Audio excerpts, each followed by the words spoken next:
ನಮಸ್ಕಾರ. ಓ ಓ ವೇಣುಗೋಪಾಲ್, ಹೇಗಿದ್ದೀರಿ? ಚೆನ್ನಾಗಿದ್ದೀರಪ್ಪ. ಮಗಳು ಮದುವೆನಾ? ಆಯ್ತಪ್ಪ, ಆಯ್ತು. ಒಳ್ಳೆಯದಾಗಲಿ, ಒಳ್ಳೆಯದಾಗಲಿ. ಪ್ರಯತ್ನ ಮಾಡ್ತೀನಿ.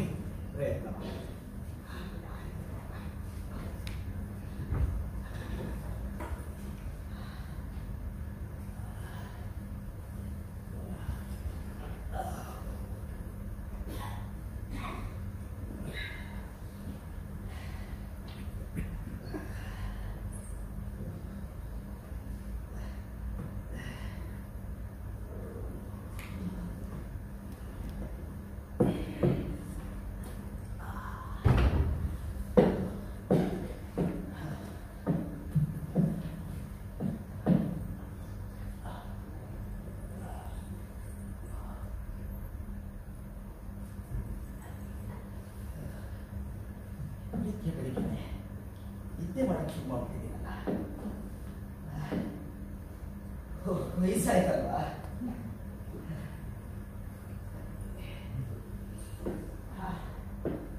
ಮನಸ್ಸಿಗೆ ಉತ್ಸಾಹ ಅನಿಸುತ್ತೆ. ಬೇರೆ ಕೇಳಬೇಕಲ್ಲ. ಬೇರೆ ಕೊಟ್ಟಿದ್ದೀನಿ, ಆದ್ರೆ ಈ ಮನಸ್ಸಿಗೆ ಬಿದ್ದಿದೆ ಇಲ್ಲ.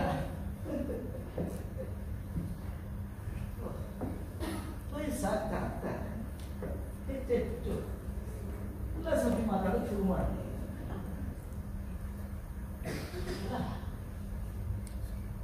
ಈ ಬಾಲ್ಯದಲ್ಲಿ ಬೆಳೆದಿದ್ದೆಲ್ಲ ಈಗ ಯಾಕೆ ಕನಸು ಬರುತ್ತೆ ಅಂತ. ಸರ್ವೆಗೆ ಅಂತ ಫೀಲ್ಡ್ಗೆ ಹೋಗ್ತಿಲ್ವಲ್ಲ, ಅದಕ್ಕೆ ಇರಬೇಕು ಅಂತ ಅನ್ಸುತ್ತೆ.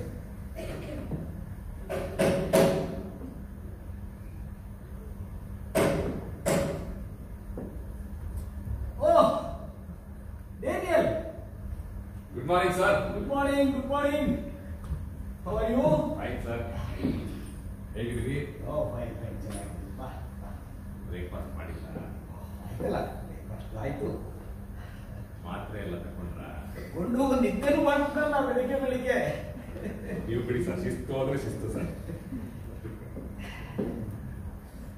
ಸರ್, ಏನೋ ಒಬ್ಬೊಬ್ಬರೇ ಮಾತಾಡ್ಕೊಳ್ತಿದ್ದ ಹಾಗಿತ್ತಲ್ಲ? ಏನಿಲ್ಲ ಕಣಯ್ಯ, ಮಿಲ್ಲಾರ್ಡ್ ಕನ್ಸಲ್ ಬಂದ್ಬಿಟ್ಟಿದ್ರು. ಮಿಲ್ಲಾರ್ಡ್? ಎಂಥ ದೊಡ್ಡ ಮನುಷ್ಯ ಸರ್. ನಿಮ್ಮನ್ನೆಲ್ಲ ಎಷ್ಟು ಬೆಳೆಸಿದ್ರು, ಏನ್ ಕತೆ? ಈ BNHS ಏನಿದೆ, ಬಾಂಬೆ ನ್ಯಾಚುರಲ್ ಹಿಸ್ಟರಿ ಸೊಸೈಟಿ, ಅದರ ಮೊದಲ ಕ್ಯೂರೇಟರ್ ಆಗಿ, ನೀನು ಈಗಿನ ಕ್ಯೂರೇಟರು, ಅವರು ಮೊದಲ ಕ್ಯೂರೇಟರ್ ಆಗಿ ಅದಕ್ಕೆ ಶಕ್ತಿ ತುಂಬಿದ್ದೆ ಅವರು. ಆದ್ರೂ ಎಷ್ಟೆಲ್ಲ ಕೆಲಸ ಮಾಡ್ತಿದ್ರು ಸರ್. 1920ರಲ್ಲೇ ಭಾರತದ ಸಸ್ತನಿಗಳಿಗೆ ಸಂಬಂಧಪಟ್ಟ ಹಾಗೆ ಅದನ್ನ ಸರ್ವೆ ಮಾಡಿ ರೆಕಾರ್ಡ್ ಮಾಡಿದಂಥವ್ರು, ಭಾರತದ ಸುಂದರ ಮರಗಳು ಅನ್ನುವಂತಹ ಪುಸ್ತಕವನ್ನ ಬರೆದು ಪ್ರಕಟ ಮಾಡಿದಂಥವ್ರು, ಅಳಿವಿನ ಅಂಚಿನಲ್ಲಿರುವಂತಹ ಪ್ರಾಣಿ ಪಕ್ಷಿ ಇದಕ್ಕೆಲ್ಲ ಸಂಬಂಧಪಟ್ಟ ಹಾಗೆ ಅವುಗಳು ಉಳಿಬೇಕು ಅನ್ನೋ ಕಾರಣಕ್ಕೋಸ್ಕರ ಫಾರೆಸ್ಟ್ ಕನ್ಸರ್ವೇಷನ್ ಆಕ್ಟ್ ನ ರೂಪಿಸಿ ಅದನ್ನ ಸರ್ಕಾರದ ಗಮನಕ್ಕೆ ತಂದಂಥವ್ರು. ಅಲ್ಲ ಸರ್, ನೀವು ಅವರೆಲ್ಲ ಎಷ್ಟು ಕೆಲಸ ಮಾಡ್ತಿದ್ರಿ, ಏನ್ ಕತೆ ಅಲ್ಲ? ಒಂದಾದ್ಮೇಲೆ ಒಂದು ಮಾಡ್ತಿದ್ರಿ, ಇದೆಲ್ಲ ಹೇಗ್ ಸಾಧ್ಯ ಆಗ್ತಿದ್ರಿ ಸರ್? ನೀನೇನು ಕೆಲಸ ಮಾಡಿದ್ಯಾ? ಏನು ಬರ್ದಿಯಲ್ಲ, ಬುಕ್ ಆಫ್ ಇಂಡಿಯನ್ ರೆಪ್ಟೈಲ್ಸ್. ಇವತ್ತು ಕೂಡ ಅದರಲ್ಲಿರುವಂತ ಇನ್ಫಾರ್ಮೇಶನ್ಸು, ಹಾವುಗಳ ಬಗ್ಗೆ ಇರುವಂತಹ ಡೀಟೇಲ್ಸು ನನಗೆ ಎಷ್ಟು ಇಷ್ಟ ಅಂತೀಯ ಸರ್. ನಾನು ಕೆಲಸಕ್ಕೆ ಸೇರಿದ್ದು ಯಾವ ಇಸ್ವಿಲಿ ಹೇಳಿ? 1950. ಏನಪ್ಪ ನಿಮ್ಗೆ ಶಕ್ತಿ? ಈಗ 1986. 36 ವರ್ಷ ಆಯ್ತು ಸರ್ ನಿಮ್ ಸಾವಾಸ ಶುರುವಾಗಿ. ಅಲ್ಲ, ನಿಮ್ ಜೊತೆಗೆ ಇಷ್ಟು ವರ್ಷ ಕೆಲಸ ಮಾಡಿ ನಾನು ಅಷ್ಟು ಮಾಡದೇ ಇದ್ರೆ ಹೇಗೆ ಸರ್? ನನಗೆ ಚೆನ್ನಾಗಿ ನೆನಪಿದೆ. ನೀನು ಅವತ್ತು ಇಂಟರ್ವ್ಯೂ ಬಂದಾಗ ನಾನು ಕೇಳಿದ ಪ್ರಶ್ನೆಗಳು ಎಲ್ಲ ಎಷ್ಟು ಚೆನ್ನಾಗಿ ಉತ್ತರ ಹೇಳಿದ್ದೆ ಅಂದ್ರೆ, ವಾಹ್, ಅಂದ್ರೆ ನನ್ನಂತ ದಡ್ಡ ಅಂತೀಯ. ಅವತ್ತು ನಾನು ನಿಮ್ಮೊಬ್ಬರ ಹೆಸರು ಕೇಳಿರ್ಲಿಲ್ಲ ಕಣ. ಇದು ಹೇಳಿರ್ಲಿಲ್ಲ ಅನ್ನೋ. ಸರ್, ನನ್ನ ಹೆಸರು ಜೀವನಾಯಕಂ ಸಿರಿಲ್ ಡೇರಿಯನ್. ಜೀವನಾಯಕಂ ನಮ್ಮ ತಂದೆಯವರ ಹೆಸರು, ಸಿರಿಲ್ ನನ್ನ ನಡುವಿನ ಹೆಸರು. ನಾನು ಕೆಲಸಕ್ಕೆ ಸೇರಿ 1 ವರ್ಷ ಆದ್ಮೇಲೂ ಕೂಡ ಅದು ನಿಮಗೆ ಗೊತ್ತಾಗದೆ ಇದ್ದು ಎಷ್ಟು ಒಳ್ಳೇದಾಯ್ತು ಅಂದ್ರೆ ಅದೇನಾದ್ರೂ ಗೊತ್ತಾಗಿದ್ರೆ ಪರಿಚಯದ ಮೇಲೆ ನನ್ನನ್ನ ಕೆಲಸಕ್ಕೆ ಸೇರಿಸ್ಕೊಂಡ್ಬಿಟ್ಟೆ ಅನ್ನೋ ಗಿಲ್ಟು ನಿಮ್ಮನ್ನ ಸದಾ ಕಾಲ ಕಾಡ್ತಾ ಇತ್ತು ಏನೋ. ನೀನ್ ಹೇಳೋದು ನಿಜ ಅನ್ನು. ಅಂದಾಗೆ ನಾನು ನಿಮ್ಮ ಅಪ್ಪನ ಪರಿಚಯ ಆಗಿದ್ದು ಈ ಸ್ವಾತಂತ್ರ್ಯ ಬರೋಕ್ಕೂ ಮೊದಲು. ಆಗ ನಾನು ಈ ಕೇರಳದ ತಿರುವನಂತಪುರ ಸುತ್ತಮುತ್ತ ಪಕ್ಷಿಗಳ ಸರ್ವೆಗೆ ಅಂತ ಊರು ಕಾಡು ಸುತ್ತಾ ಇದ್ದೆ. ಅವರು ಹೇಳ್ತಿದ್ರು ಸರ್ ನನಗೆ. ನಿಮ್ಮ ಅಪ್ಪ ಎಜುಕೇಶನಲಿಸ್ಟ್ ಅಲ್ವಾ? ಹೌದು ಸರ್. ಇನ್ಸ್ಪೆಕ್ಷನ್ಗೆ ಅಂತ ಶಾಲೆಗಳನ್ನು ಬರೋರು. ಸಾಮಾನ್ಯವಾಗಿ ನಾವಿಬ್ರು ಉಳ್ಕೊಳ್ತಾ ಇದ್ದಿದ್ದು ಸರ್ಕಾರಿ ಗೆಸ್ಟ್ ಹೌಸ್ಗಳಲ್ಲಿ. ಆಗ ನಮ್ಮ ಫೀಲ್ಡ್ ಎಕ್ಸ್ಪೀರಿಯನ್ಸ್ಗಳನ್ನ ಹಂಚ್ಕೋತಿದ್ವಲ್ಲ, ಅವತ್ತಿಂದನು ನಿಮ್ಮ ಅಪ್ಪನ ಬಗ್ಗೆ ನನಗೆ ಏನೋ ಒಂದು ರೆಸ್ಪೆಕ್ಟ್. ನೀವು ಅದು ಹೇಳ್ತಿದ್ರಿ, ಇಲ್ಲಿ ಹೇಳ್ತಾ ಇದ್ರಿ. ಅವತ್ತು ಮನೆಯಲ್ಲಿ ಅವ್ರಿಗೆ ನಿಮ್ಮ ಮೇಲಿನ ನಿಮ್ಮ ಪ್ರಭಾವ ಅವ್ರ ಮೇಲೆ ಎಷ್ಟಿತ್ತು ಅಂತಂದ್ರೆ, ನಾನು ಪರಿಸರ ವಿಜ್ಞಾನದಲ್ಲಿ ಜಾಸ್ತಿ ಓದ್ತೀನಿ ಅಂತ ಅವ್ರನ್ನ ಕೇಳ್ಕೊಂಡೆ. ನಿಮ್ ಸಹವಾಸ ಮಾಡಿದ್ದೆ ಎಷ್ಟು ಓದ್ತೀಯ ಓದಪ್ಪ ಅಂತ ನನಗೆ ಪ್ರೋತ್ಸಾಹ ಕೊಟ್ಟರು ಸರ್. ಎಲ್ಲಿ ಆಶ್ಚರ್ಯ ಅಂದ್ರೆ ನೀನು ನಿಮ್ಮಪ್ಪ ಇಬ್ರು ನಮ್ಮ ಹಳೆ ಪರಿಚಯ ಅಲ್ಲ, ಎಷ್ಟು ದಿನ ಆದ್ರೂ ಹೇಳ್ಕೊಂಡಿರ್ಲಿಲ್ಲ ನೋಡು. ಏನಾದ್ರೂ ಇರ್ಲಿ, ನಿನ್ನ ಪರಿಶ್ರಮ, ಆಸಕ್ತಿ, ಶ್ರದ್ಧೆಯಿಂದ 1 ವರ್ಷದಲ್ಲಿ ನಾನು ವಿಶ್ವಾಸ ಗಿಟ್ಸ್ಕೊಂಡ್ಬಿಟ್ಟಿಯಲ್ಲ ನೀನು. ಅವತ್ತಿಂದ ನಿನ್ ಕಂಡ್ರೆ ಏನೋ ಪ್ರೀತಿ. ಏನು ಅವಾಗಿಂದ ನೋಡ್ತಾ ಇದ್ದೀರಿ, ಒಂದೇ ಸುಮ್ಮನೆ ಉತ್ಸಾಹದಲ್ಲಿ ಮಾತಾಡ್ತಿದ್ದೀರಿ. ಏನ್ ಸರ್ ಸಮಾಚಾರ? ನಿನ್ನಂತ ನನ್ನ ಜೊತೆ ಇದೆ, ಅದೇ ನನ್ನ ಉತ್ಸಾಹಕ್ಕೆ ಕಾರಣ. ಅದೇ ನನಗೆ ಗೊತ್ತು ಡೇರಿಯ, ನಾನು ಇನ್ನು ಹೆಚ್ಚು ದಿನ ಬದುಕೊಂಡಿಲ್ಲ. ಈ ಪ್ರಾಸ್ಟೇಟ್ ಕ್ಯಾನ್ಸರ್ ಇಡೀ ದೇಹಕ್ಕೆಲ್ಲ ಹರಡ್ಕೊಂಡ್ಬಿಟ್ಟಿದೆ. ಈ ಸಾವು ಅನ್ನೋದು ಹೆಚ್ಚು ನೋವಿಲ್ಲದೆ ಇದ್ದಾಗ ಬಂದ್ರೆ ಅದೇ ನನ್ನ ಭಾಗ್ಯ. ಯಾಕೆ ಸರ್ ಹೀಗೆ ಮಾತಾಡ್ತೀವಿ? ನಿಮ್ ಸಹವಾಸ ಇದ್ದ ನಾವು ಇರಕ್ಕಾಗೋದಿಲ್ಲ ಸರ್. ಸರ್ ಒಂದು ಕೆಲಸ ಮಾಡಿ, ನಾನು ಯಾವಾಗಲೂ ಹೀಗೆ ಬಂದು ಹೋಗಿ ಮಾಡ್ತಾ ಇರ್ತೀನಿ. ನಿಮ್ಗೆ ಏನ್ ಅನ್ಸುತ್ತೋ ಹೀಗೆ ಇನ್ಫಾರ್ಮಲ್ ಆಗಿ ಮಾತಾಡ್ತಾ ಹೋಗಿ. ಹೇಗೋ ನಿಮ್ಮ ಆತ್ಮಚರಿತ್ರೆ ಬಂದಿದೆ ಈಗಾಗಲೇ. ನೀವು ಮಾತಾಡೋದನ್ನ ಎಲ್ಲ ಸೇರಿಸ್ಬಿಟ್ಟು ಸಲೀಂ ಅಲಿ ಅವರ ಬಿಟ್ಟು ಹೋದ ಪುಟಗಳು ಅಂತ ಒಂದು ಪುಸ್ತಕ ಮಾಡಿದ್ರಾಯ್ತು. ಇದು ನಿನ್ನ ಹಳೆ ಹಂಬಲ ಅಲ್ವಾ? ಆಗಿ ಆದ್ರೆ ಹೆಚ್ಚು ಫಾರ್ಮಾಲಿಟೀಸ್ ಬೇಡ. ಆಯ್ತು ಸರ್, ಫಾರ್ಮಾಲಿಟಿ ಬೇಡ. ನಾನು ಸುಮ್ಮನೆ ಹೀಗೆ ನೀವೇನ್ ಮಾತಾಡ್ತೀರಿ ಹಾಕೊಳ್ತಾ ಹೋಗ್ತೀನಿ. ಟೇಪ್ ರೆಕಾರ್ಡ್ ಇದೆ ಅಲ್ವಾ?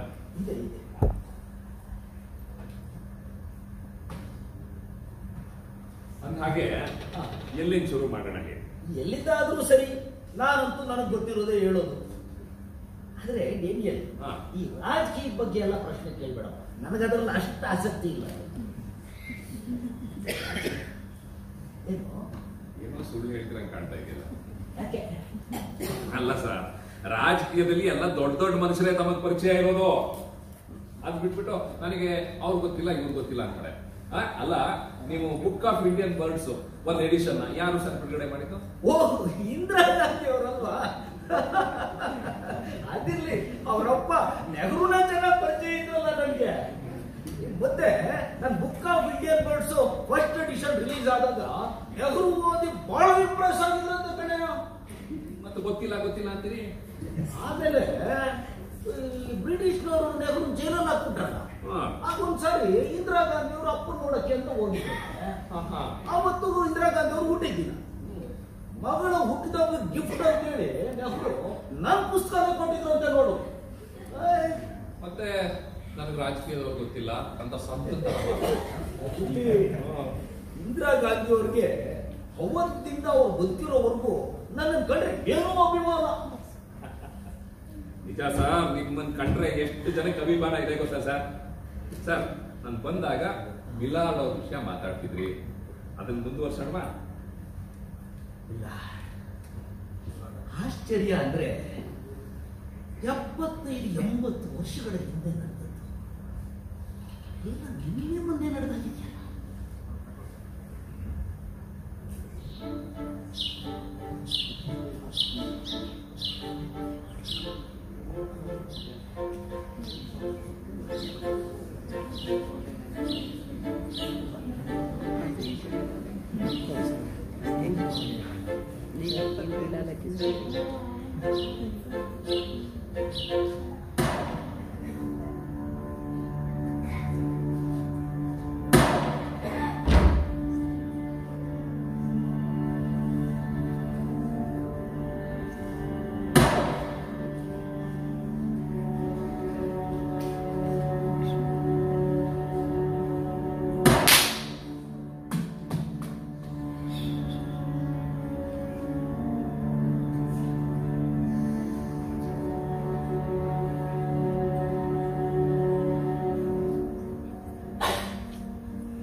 May I come in, sir?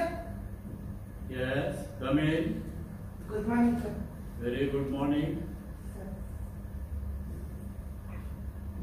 Oh, letter from Tabji. Very nice. Yes, sir. My name is Salim Moizuddin Abdul Ali. I am Tabji's relative, sir. I know your uncle Tabji very well. By the way, I am Bilal. I am the secretary of this BNHS, that is Bombay Natural History Society. What made you to come to meet my wife? Sir ಇದು ನನಗೆ ನಮ್ಮ ಮನೆ ಹತ್ರ ಸಿಕ್ತು. ಮಾವನ್ನ ಇದ್ರ ಬಗ್ಗೆ ಕೇಳಿದೆ, ನಿಮ್ಮನ್ನು ಭೇಟಿ ಮಾಡಕ್ ಹೇಳಿದ್ರು. Oh, very nice. Such a small one. Very good. ಇದನ್ನ ನೀನೇ ಹೊಡೆದಿದ್ದ? Yes sir. Ah, you have a wonderful aim, I say. Very nice. Ah, yes, we have a model of the same bird. Come, I will show you. Thank you. ಹಾ, ನೋಡು, ಇದು yellow throated sparrow. ಇದು ಗಂಡು ಹಕ್ಕಿ. ಇದರ ಭುಜದ ಮೇಲೆ ಕಂದು ಬಣ್ಣ ಇರುತ್ತೆ, ಇದರ ಕುತ್ತಿಗೆ ಮೇಲೆ ಹಳದಿ ಬಣ್ಣ ಇರುತ್ತೆ. ಇದು ಇದರ ಬ್ರೀಡಿಂಗ್ ಟೈಮ್ ಅಲ್ಲಿ ಈ ಬಣ್ಣ ಇನ್ನೂ ಜಾಸ್ತಿ ಆಗುತ್ತೆ. ಹಾಗಾದ್ರೆ ಬಣ್ಣ ಜಾಸ್ತಿ ಇರೋದು ಗಂಡಕ್ಕಿಗೆನಾ? ಆಬ್ವಿಯಸ್ಲಿ, ನಿನಗೆ ನವಿಲು ಗೊತ್ತಲ್ವಾ? ಆ ನವಿಲಿನ ಬಣ್ಣ, ಅದರ ಇದು ಕಲರ್, ಪುಕ್ಕ ಎಲ್ಲ ಎಷ್ಟು ಚೆನ್ನಾಗಿರುತ್ತೆ. ಅದು ಗಂಡು ನವಿಲಿಗಿರುತ್ತೆ ವಿನಃ ಹೆಣ್ಣಿಗಲ್ಲ. ಮತ್ತೆ ಹಾಡು ಚೆನ್ನಾಗಿ ಹೇಳೋದು? Good question. ನೀನು ಕೋಗಿಲೆ ಹಾಡು ಕೇಳಿದ್ಯಾ ಅಲ್ವಾ? ಎಷ್ಟು ಚೆನ್ನಾಗಿ ಹಾಡುತ್ತೆ. ಆದ್ರೆ ಆ ರೀತಿ ಹಾಡೋದು ಗಂಡು ಕೋಗಿಲೆನೇ ವಿನಃ ಹೆಣ್ಣು ಕೋಗಿಲೆ ಅಲ್ಲ. ಹೆಣ್ಣು ಕೋಗಿಲೆ ಹಾಡಿದ್ರೆ ಕರ್ಕಶವಾಗಿ. ಯಾಕೆ ಸರ್ ಹಾಗೆ? ಗಂಡಿಗೆ ಹೆಚ್ಚು ಬಣ್ಣ, ಒಳ್ಳೆ ಕಂಠ? ಅದು ಅಗತ್ಯ, ಅನಿವಾರ್ಯ ಕೂಡ. ಅದು ಅಕಸ್ಮಾತ್ ಆ ರೀತಿ ಕಲರು, ಬಣ್ಣ, ಅದರ ಹಾಡುಗಾರಿಕೆ ಇಲ್ಲ ಅಂದ್ರೆ ಯಾವ ಹೆಣ್ಣು ಹಕ್ಕಿನೂ ಆ ಗಂಡು ಹಕ್ಕಿ ಹತ್ರ ಬರೋದೇ ಇಲ್ಲ. ಯಾಕೆ ಬರಲ್ಲ ಸರ್? ಓಹೋ, ಕೂಲ್ ಬಾಯ್. ಹೇಗೆ ಹೇಳೋದು ಇವ್ರು?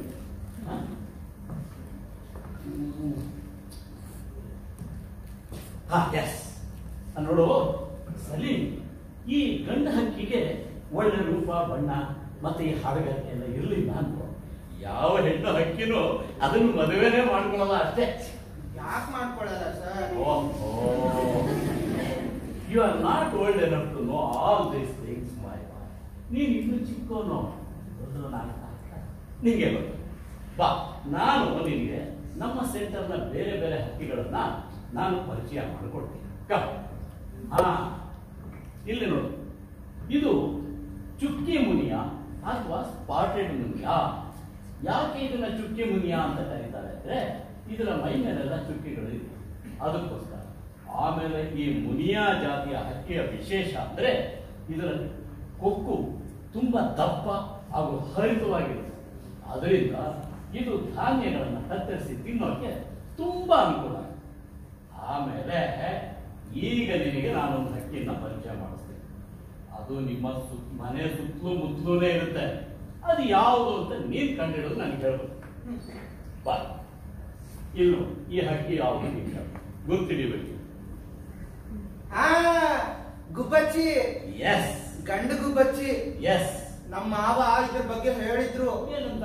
ಹೋದ್ ತಿಂಗಳು ನಮ್ ಕುದುರೆ ಲಾಯದ ಗೋಡೆಯಲ್ಲಿ ಊಟ ಬಿದ್ದೋಗಿ ತೂತಾಗಿತ್ತು. ಸರಿ. ಆ ತೂತಲ್ಲಿ ಗುಬ್ಬಚ್ಚಿ ಗೂಡ್ ಮಾಡ್ಕೊಂಡಿತ್ತು. ಓಹೋ.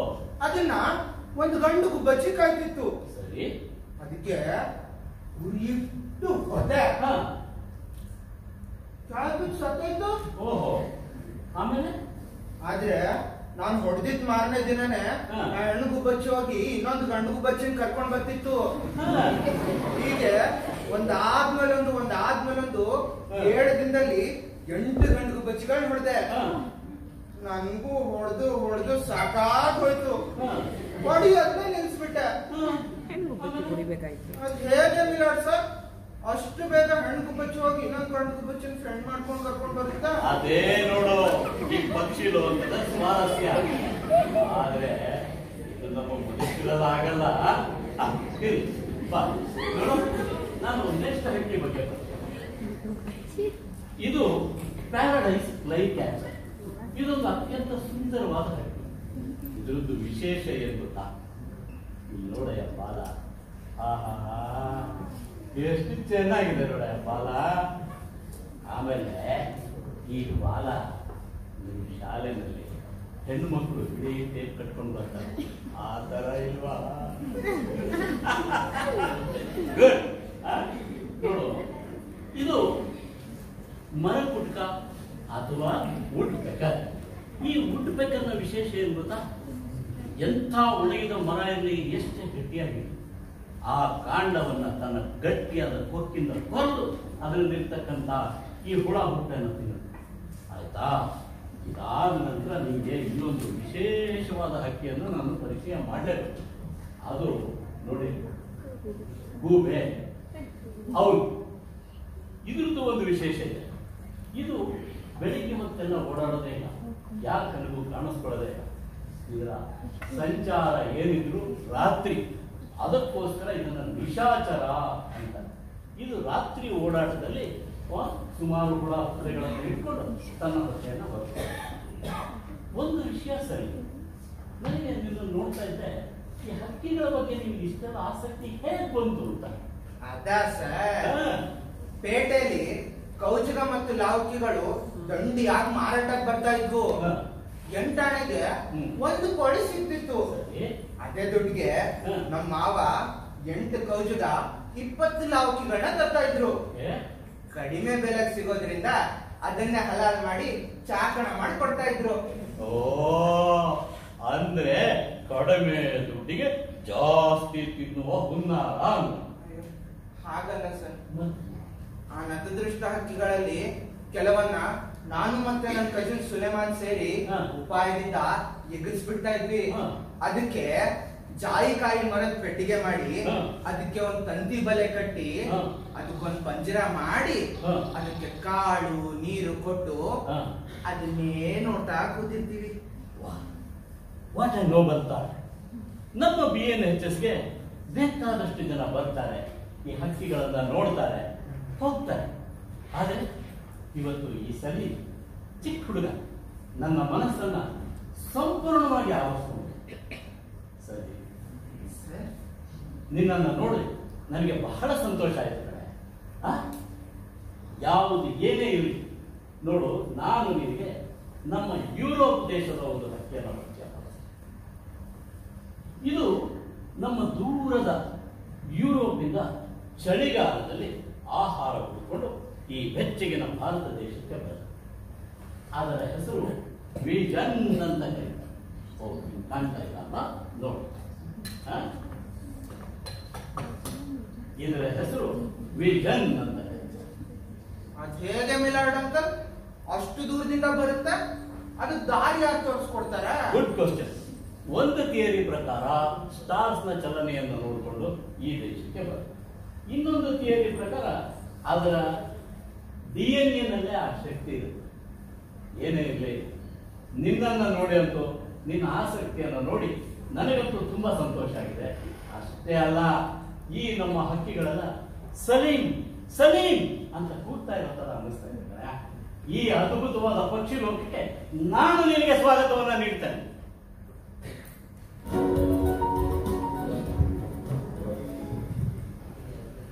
ಹೀಗೆ ನನ್ನ 10ನೇ ವಯಸ್ಸು ಶುರುವಾಗಿದ್ದರು BNHS ಜೊತೆಗಿನ ಸಂಬಂಧ. ಅವತ್ತಿಂದ ಇವತ್ತಿನವರೆಗೂ ಮುಂದುವರ್ಕೊಂಡು ಬಂದಿದೆ. ಇವತ್ತು ನಾನು ಏನೆಲ್ಲ ಆಗಿದ್ದೀನಿ, ನನಗೆ ಏನೆಲ್ಲ ಸಿಕ್ಕಿದೆ, ಅದರಲ್ಲಿ ಬಹಳ ದೊಡ್ಡ ಪಾಲು BNHS ಇದೆ. BNHS ಕೂಡ ನಿಮ್ಮದೇ ಕಾರಣಕ್ಕೆ ಸಾಕಷ್ಟು ಬೆಳೆದಿದೆ ಅಲ್ವಾ ಸರ್? ದೊಡ್ಡ ಮಾತು, ದೊಡ್ಡ ಮಾತು. ಜಾಗದಲ್ಲಿ ಬೇರೆ ಇನ್ಯಾರೇ ಇದ್ರು ಕೂಡ ಬೆಳೆಸ್ತಾ ಇದ್ರು. ನಿಜ ಸರ್. BNHSಗೆ ನಿಮ್ಮ ಸೇವೆ ಅತ್ಯಂತ ಸುದೀರ್ಘವಾದದ್ದು. ಅದು ಒಂದು ಸ್ವಯಂ ಸೇವಾ ಸಂಸ್ಥೆ. ನೀವು ಈ ಫೀಲ್ಡ್ ಸರ್ವೆ, ಈ ತರ ಬೇರೆ ಬೇರೆ ರಾಜ್ಯಗಳನ್ನ ಸುತ್ತಿ ಪಕ್ಷಿಗಳನ್ನ ಸರ್ವೆ ಮಾಡ್ತಾ ಇದ್ದು ಒಂಥರ ನಿಮ್ಮೊಳಗೆ ಒಂದು ಸ್ವತಂತ್ರ ಪ್ರವೃತ್ತಿ. ಎಲ್ಲೋ ನಿಮ್ಮ ಈ ತರದೊಂದು ಪ್ರವೃತ್ತಿಯನ್ನ ತಕೊಂಡೋಗಿ BNHS ಅಂತ ಸಂಸ್ಥೆ ಒಳಗಡೆ ಇಟ್ಟಾಗ ನಿಮ್ ಸ್ವಾತಂತ್ರ್ಯಕ್ಕೆ ಧಕ್ಕೆ ಆಯ್ತು, ತೊಂದರೆ ಆಯ್ತು, ಎಲ್ಲೋ ಬಂದು ನಾನು ಸಿಕ್ಕಾಕೊಂಡ್ಬಿಟ್ಟೆ ಅಂತ ನಿಮ್ಗೆ ನಾನು ಅನ್ನಿಸ್ತಾ ಇದೆಯಾ? ಇಲ್ಲ ಇಲ್ಲ ಇಲ್ಲ, ನನಗೆ ಚೆನ್ನಾಗಿ ನೆನಪಿದೆ. 1929 ಇಸ್ವಿ. ಆಗ ಜುವಾಲಜಿಕಲ್ ಸರ್ವೆ ಆಫ್ ಇಂಡಿಯಾದಲ್ಲಿ ಈ ಆರ್ನಿಥಾಲಜಿಸ್ಟ್ ಅದೇ ಪಕ್ಷಿ ತಜ್ಞನ ಕೆಲಸಕ್ಕೆ ಅವಕಾಶ ಇತ್ತು. ಸರ್ಕಾರಿ ಕೆಲಸ ಸೇರೋದಾದ್ರೆ ಇದೇ ಕೆಲಸಕ್ಕೆ ಸೇರಬೇಕು ಅಂತ ನನಗೂ ಅನಿಸಿತ್ತು. ನಾನಾಗ ನನ್ನ ಜನ್ಮನ್ ಗುರುಗಳಾದಂತ ಡಾಕ್ಟರ್ ಸ್ಟ್ರೆಸ್ಮನ್ನು, ಫಾದರ್ ಬ್ಲೇಟರು ಇವರ ಶಿಫಾರಸ್ ಪತ್ರ ಇಟ್ಕೊಂಡು ಅರ್ಜಿ ಸರಿ. ನಾನು ಓದಿದ್ದು BSc. ಆಮೇಲೆ ಗೊತ್ತಾಯ್ತು ಅದಕ್ಕೆ MSc PhD ಮಾಡಿರೋರೆಲ್ಲ ಆಗ್ತಾ ಅರ್ಜಿ ಅಂತ. ಅದರಿಂದಾಗ ಆಗ ನನಗೆ ಆ ಕೆಲಸ ಸಿಗ್ಲಿಲ್ಲ ಅಂತ ಬಹಳಷ್ಟು ಕಾಲ ಬೇಸರ, ದುಃಖ, ನೋವು ಎಲ್ಲ ಮಾಡ್ಕೊಂಡಿದ್ದೆ ನೋಡು ನಾನು. ಸಹಜವಾಗಿ ಆಗುವಂಥದ್ದು. ಆಮೇಲೆ ಆ ಪೋಸ್ಟ್ ಬಂದಂತವರು ML ರೂಲ್ವಾಲ್ ಅಂತ. ಯಾರು ಸರ್?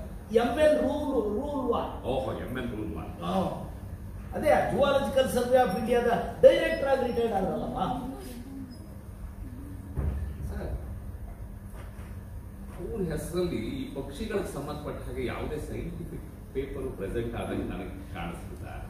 ಅವ್ರ ಎಕ್ಸ್ಪರ್ಟೀಸ್ ಇದ್ದಿದ್ದು ಕೀಟಗಳ ಬಗ್ಗೆ, ಗೆದ್ದಲುಗಳ ಮೇಲೆ.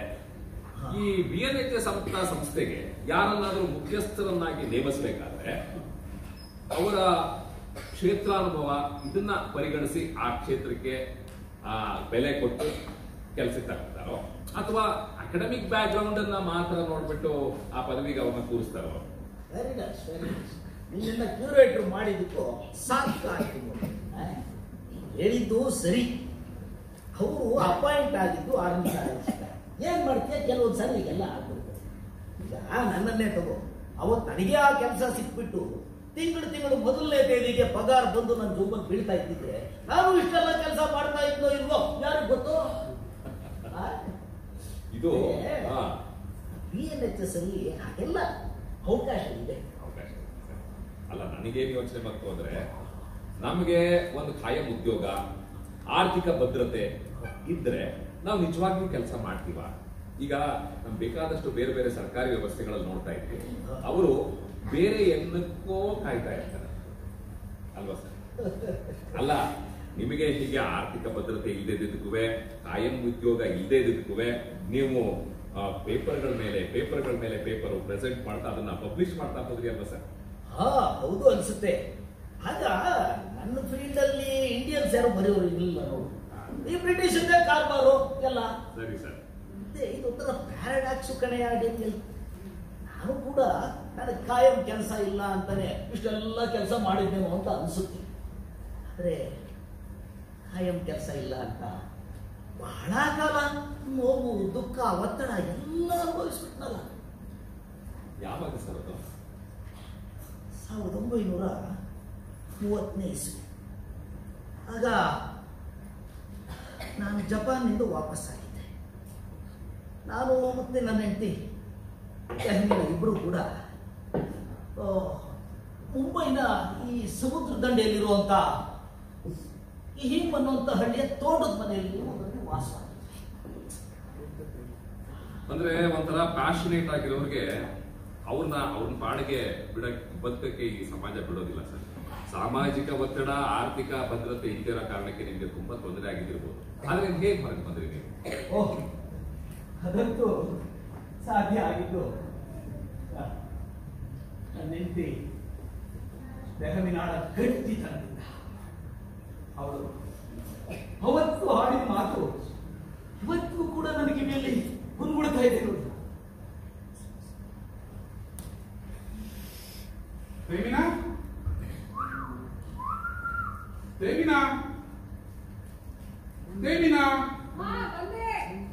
ಎಲ್ಲೋದ್ಲು? ಎಷ್ಟೊತ್ತು ಮಾಡ್ತೀರ ಬರಕ್ಕೆ? ಯಾಕೆ ಸಲೀಂ, ಏನಾಯ್ತು? ಅಲ್ಲ ಸಲೀಂ, ಪಕ್ಷಿಗಳನ್ನು ನೋಡ್ತಾ ಗಂಟೆ ಎಷ್ಟು ಹೊತ್ಬೇಕಾದ್ರೂ ಕೂತಿರ್ತೀಯ, ಆದ್ರೆ ಈಗ ಇಷ್ಟು ಅವಸರ ಮಾಡ್ಕೊಂಡು ಬರ್ತಾ ಇದೆಯಾ? ಸಲೀಂ, ಏನು ಗಾಬರಿ ಆಗೋ ವಿಷಯ ಅಲ್ಲ ತಾನೆ? ಗಾಬರಿ ಆಗೋ ವಿಷಯ ಏನಿಲ್ಲ. ನನ್ಗೊಂದು ಹೊಸ ವಿಷಯ ಗೊತ್ತಾಯ್ತು. ನಿನ್ಗೆ ಮೊದಲೇ ಅಂತ ಓಡೋಡ್ ಬಂದ್ರೆ ಎಷ್ಟೊತ್ತು ಮಾಡ್ತೀಯ ನೋಡೋದನ್ನ. ಹೌದಾ? ಯಾವ್ದಾದ್ರು ಹೊಸ ಪಕ್ಷಿ ಕಾಣಿಸ್ತಾ? ಪಕ್ಷಿ ಏನೋ ಗೊತ್ತಿರೋದೆ, ಆದ್ರೆ ಅದಕ್ಕೆ ಅದ್ರ ಸ್ವಭಾವಕ್ಕೆ ಕಾರಣ ಏನು ಅಂತ ನನ್ಗೆ ಇವತ್ತು ಗೊತ್ತಾಯ್ತು. ಅಂದ್ರೆ ನೀನ್ ಇಲ್ಲಿ ಬಂದಾಗಿಂದ ಅದೇ ಆ ಗೀಜುಗದ ಗೂಡನ್ನ ಬೆಳಗ್ಗೆಯಿಂದ ಸಂಜೆ ತನಕ ನೋಡ್ತಾ ಕೂತಿರ್ತಿದ್ಯಲ್ಲ, ಅದ್ರ ಬಗ್ಗೆ ತಾನೇ? ಹೇ ಮೀನಾ ಅಂದ್ರೆ ಚುರುಕು ಬುದ್ಧಿಗಳು ಅಂತ ನಿಮ್ಮ ಅಪ್ಪ ಅಮ್ಮ ನಿಂಗೆ ಹೆಸರಿಟ್ಟಿದ್ದು ಇವತ್ತು ಸಾಕ್ತಾ ಇದೆ. ಹೌದಾ? ನಾನು ತುಂಬಾ ಚುರುಕು ಬುದ್ಧಿಯೋಳ. ಅದಕ್ಕೆ ನೋಡು ನಿನಗ್ ಮಾತ್ರ ಈ ತರ ಹೊಸ ಹೊಸ ವಿಷಯಗಳೆಲ್ಲ ಗೊತ್ತಾಗ್ತಾ ಇರೋದು. ಅದೆಲ್ಲ ಹಾಗೆ ನೀನು ತುಂಬಾ ಸುಸ್ತಾದ ಕಾಣಿಸ್ತೇ. ನಾನು ಈಗಲೇ ಹೋಗಿ ಚಹಾ ಮಾಡ್ಕೊಂಡು ಬರ್ತೀನಿ. ಇಬ್ರು ಕುಡಿತಾ ಮಾತಾಡೋಣ. ಆಗ್ಬೋದು, ತುಂಬಾ ಸುಸ್ತಾಗಿರುತ್ತೆ.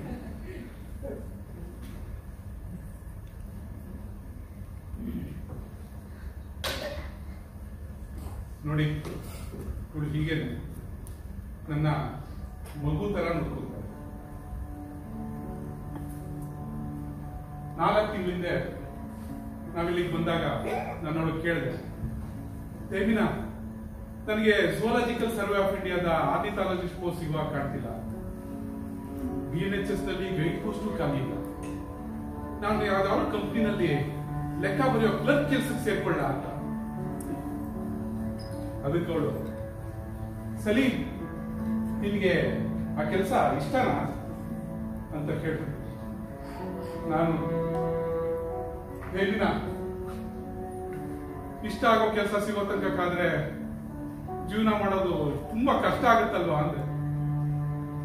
ಅದಕ್ಕೆ ಸಲೀಂ ನಾನು ಈಗಾಗಲೇ ಒಂದು ಸೊಸೈಟಿನಲ್ಲಿ ಪಾರ್ಟ್ ಟೈಮ್ ಕೆಲಸ ಮಾಡ್ತಿದ್ದೀನಿ, ಅದರಿಂದ ಬರೋ ಆದಾಯದಲ್ಲಿ ನಾವಿಬ್ರು ಜೀವನ ಮಾಡಕ್ಕೆ ಏನು ಕಷ್ಟ ಇಲ್ಲ. ನೀನ್ ಯಾಕೆ ನಿನ್ ಇಷ್ಟವಾದ ಪಕ್ಷಿ ವೀಕ್ಷಣೆ ಮತ್ತೆ ಅಧ್ಯಯನ ಮುಂದುವರಿಸಬಾರ್ದು ಅಂತ ತುಂಬಾ ಪ್ರೀತಿಯಿಂದ ಕೇಳಿದೆ. ನನಗೆ ಅವಳ ಪ್ರೀತಿಯ ಮಾತುಗಳಿಗೆ ಇಲ್ಲನ್ನಕ್ಕಾಗಿಲ್ಲ.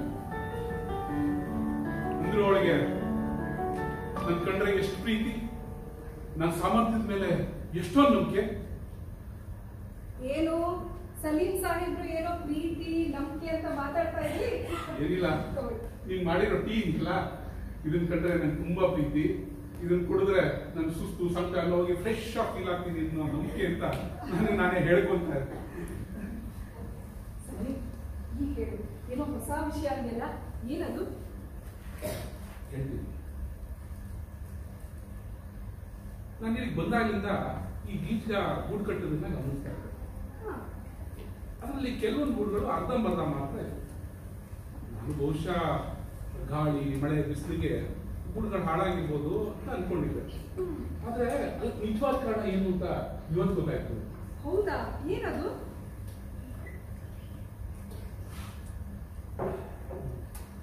ಇಲ್ಲಿ ಗೂಡು ಕಟ್ಟೋ ಕೆಲಸ ಗಂಡು. ಮೊದಲು ಗಂಡು ಒಂದು ಒಳ್ಳೆ ಜಾಗನ ಆಯ್ಕೆ ಮಾಡ್ತಾರೆ. ಅಂದ್ರೆ ಕೆಳಗಡೆ ನೀರಿರ್ಬೇಕು, ಮೇಲ್ಗಡೆ ಒಂದು ಸಣ್ಣ ರೆಂಬೆ ಇರಬೇಕು. ಆ ರೆಂಬೆನಲ್ಲಿ ಗೂಡು ಕಟ್ಟಕ್ಕೆ ಶುರು ಮಾಡುತ್ತೆ. ಗೂಡ್ನ ಅರ್ಧ ಮಾತ್ರ ಕಟ್ಟುತ್ತೆ. ಹೌದಾ? ಯಾಕೆ? ಹೇಳ್ತೀರಿ. ಹಾಗೆ ಕಟ್ಟಾದ್ಮೇಲೆ ತನ್ನ ಸುಂದರವಾದ ದೇಹದ ಬಣ್ಣ ಮತ್ತೆ ಹಾವ ಭಾವಗಳಿಂದ ಹೆಣ್ಣನ್ನ ಆಕರ್ಷಣೆ ಮಾಡುತ್ತೆ. ಹಾಗೆ ಆಕರ್ಷಣೆಗೊಂಡು ಹೆಣ್ಣು ಬಂದಾಗ ಕರ್ಕೊಂಡು ಹೋಗಿ ತೋರಿಸುತ್ತೆ, ನಿನ್ಗೆ ಈ ಗೂಡು ಓಕೆನಾ ಅಂತ ಕೇಳುತ್ತೆ. ಹಾಗೆ ಹೇಳ್ತಿದ್ದಾಗೇನೆ ಅಲ್ಲೇ ಅವೆರಡು ಆ ಅರ್ಧಂಬರ್ಧ ಕಟ್ಟಿರೋ ಗೂಡಲ್ಲೇ ಸೇರಕ್ಕೆ ಶುರು ಮಾಡ್ಬಿಡ್ತವೆ. ಹಾಗೆ ಸೇರಿದ ಮೇಲೇನೆ ಗಂಡು ಸಂಪೂರ್ಣವಾಗಿ ಗೂಡನ್ನ ಕಟ್ಟಿ ಮುಗಿಸುತ್ತೆ, ಹೆಣ್ಣು ಅಲ್ಲೇ ಮೊಟ್ಟೆ ಇಟ್ಟು ಮರಿ ಮಾಡುತ್ತೆ. ಅಕಸ್ಮಾತ್ ಆ ಹೆಣ್ಣಿಗೆ ಗೂಡು ಇಷ್ಟ ಆಗ್ಲಿಲ್ಲ ಅನ್ಕೋ, ಏನಾಗುತ್ತೆ ಗೊತ್ತಾ? ಏನಾಗುತ್ತೆ? ನೋಡು, ಹೀಗೆ ಅರ್ಧಂಬರ್ಧನೇ ಉಳಿಯುತ್ತೆ. ಹೀಗೆ ಒಂದು ಗೂಡು ಕಟ್ಟಾದ್ಮೇಲೆ ಆ ಗಂಡಿಗೆ ಇನ್ನೂ ಹೆಚ್ಚಿನ ಸಾಮರ್ಥ್ಯ ಉತ್ಸಾಹ ಇದ್ರೆ ಮತ್ತೆ ಇನ್ನೊಂದು ಗೂಡನ್ನು ಕಟ್ಟಕ್ಕೆ ಶುರು ಮಾಡುತ್ತೆ. ಮತ್ತೆ ಯಥಾ ಪ್ರಕಾರ ಹೆಣ್ಣನ್ನ ಆಕರ್ಷಣೆ ಮಾಡುತ್ತೆ, ಕರ್ಕೊಂಡು ಹೋಗಿ ತೋರಿಸುತ್ತೆ. ಅದು ಒಪ್ಕೊಂಡ್ರೆ ಅಲ್ಲೇ ಸಂಸಾರ ಮಾಡಕ್ ಶುರು ಮಾಡುತ್ತೆ. ಹೀಗೆ ಒಂದ್ ಸೀಸನ್ ನಲ್ಲಿ ಒಂದ್ ಗಂಡು 3, 4, 5 ಹೆಣ್ಣಿನ ಜೊತೆ ಸೇರಿ ಸಂಸಾರ ಮಾಡೋದು ಉಂಟು. ನೀವ್ ಹೇಳೋದು ಹೇಗಿದೆ ಅಂದ್ರೆ ಪಕ್ಷಿಗಳಲ್ಲೂ ಬಹುಪತ್ನಿತ್ವ ಅಲ್ಲೋ. ಹೆಂಡತಿ ಬದಲೇ ಮಧ್ಯ ತುಂಬಾ ಜಗಳಾಗ್ತಾ ಇರ್ಬೇಕಲ್ವಾ? ಏನು ಇಲ್ಲಪ್ಪ, ಕೆಲವೊಂದ್ಸತಿ ಗೂಡು ಅಕ್ಕಪಕ್ಕನೇ ಇರುತ್ತೆ, ಆದ್ರೂ ಸ್ವಲ್ಪ ಜಗಳ ಆಡೋದು.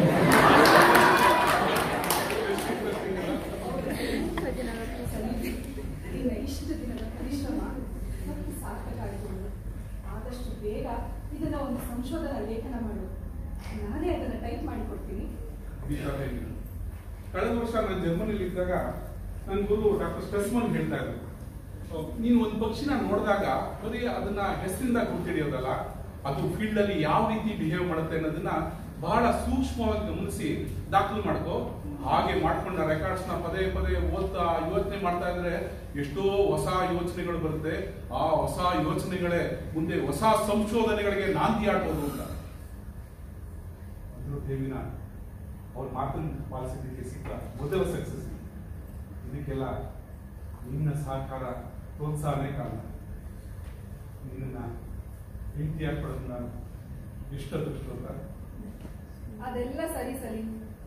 BNHS ನ ರೀಜನಲ್ ಬರ್ಡ್ ಸರ್ವೆ ಸರ್ಕಾರದಿಂದ ಮಂಜೂರಾದ್ರೆ ನೀನು ನನ್ನನ್ನು ಜೊತೆ ಕರ್ಕೊಂಡು ಹೋಗ್ತೀಯಲ್ವಾ? ಅದೆಲ್ಲ ನೀನು ಕೇಳ್ಬೇಕಾದ ಮಾತೇನು. ನಾನು ನೀನು ಒಂಥರ ಸಾರಸ್ವತಿ ಪೇಡ್ ಫಾರ್ ಲೈನ್. ಅಬ್ಬಾ, ನನಗೀಗ ಸಮಾಧಾನ ಆಯ್ತು ನೋಡು. ಎಲ್ಲಿ ನೀನು ಆ ಗೀಜಕನ ತರ ಹೊಸ ಹೊಸ ಮನೆಗಳನ್ನ ಕಟ್ಕೊಂಡು ಸಾಧ್ಯ ಆಗೋ ಹಿಂಗಿರೋ ರೂಪ ಗುಣ. ಸಾಕು ಸಾಕು ಸಾಕು, ಹೀಗೆ ಬಿಟ್ರೆ ಹೊಗಳಕ್ಕೆ ಶುರು ಮಾಡ್ತೀಯ. ಸರಿ, ನಾನು ನೀನು ಒಂದ್ ವಾಕ್ ಹೋಗಿ ಬರೋಣ. ಅದೇ ಆ ಗೀಜಕದ ಗೂಡಿನ ಹತ್ರ ಇಷ್ಟೆಲ್ಲ ವಿಚಾರ ಗೊತ್ತಾದ್ಮೇಲೆ ಈಗ ನೋಡು, ಆ ಗೂಡನ್ನ ನೋಡಕ್ಕೆ ಎಷ್ಟು ಖುಷಿ ಆಗುತ್ತೆ ಗೊತ್ತಾ? ಹೌದು, ಲೈಟಿಂಗು ಚೆನ್ನಾಗಿದೆ. ನೀನ್ ಬೈನಾಕ್ಯುಲರ್ ತಂದ್ಬಿಡ್ತೀನಿ, ಅದ್ರಲ್ಲಿ ನೋಡಿದ್ರೆ ಇನ್ನೂ ಚೆನ್ನಾಗಿ ಕಾಣುತ್ತೆ. ಹಾಗೆ ಆಗಲಿ. ಸರಿ, ಒಂದ್ ಮಾತು. ಸರಿ, ನಿನಗೆ ಪಕ್ಷಿಗಳನ್ನು ನೋಡೋದು ಅಂದ್ರೆ ಇಷ್ಟ ಮಾತ್ರ ಅಲ್ಲ, ಅದೊಂದು ರೀತಿ ಹುಚ್ಚು ಹುಚ್ಚು ನಿನಗೆ. ಪಕ್ಷಿಗಳನ್ನ ನೋಡ್ತಾ ಅದ್ರ ಸ್ವಭಾವನ ಗಮನಿಸ್ತಾ ಇದ್ರೆ ನೀನು ನಿನ್ನನ್ನೇ ಮರಿತೀಯ. ಹೊತ್ತು ಹೋಗೋದು ಗೊತ್ತಾಗಲ್ಲ ನಿನಗೆ. ಅದಕ್ಕೆ ಸರಿ, ನೀನು ಬೇರೆ ಯಾವ ಕೆಲಸನೂ ಮಾಡ್ಬೇಡ. ಯಾವಾಗಲೂ ನಿನಗಿಷ್ಟವಾಗಿರೋ ಪಕ್ಷಿ ವೀಕ್ಷಣೆ ಮಾಡ್ತಾ ಅದರ ಅಧ್ಯಯನ ಮುಂದುವರಿಸು. ನೀನು ಬೇರೆ ಕೆಲಸ ಮಾಡಿದ್ರೆ ನೀನು ನಿನ್ನ ವ್ಯಕ್ತಿತ್ವನೇ ಕಳ್ಕೊಂಡ್ಬಿಡ್ತೀಯ. ಸರಿ, ಮುಂದೆ ಪಕ್ಷಿಗಳ ಪ್ರಪಂಚ ನಿನ್ನ ಪ್ರಪಂಚನೇ.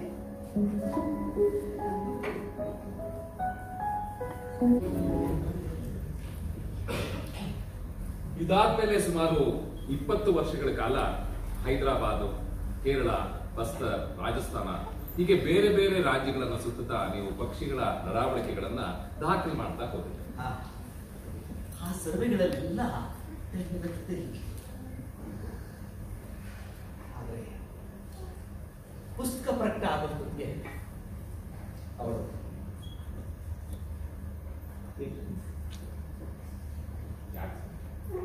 ಏನಾಗಿತ್ತು?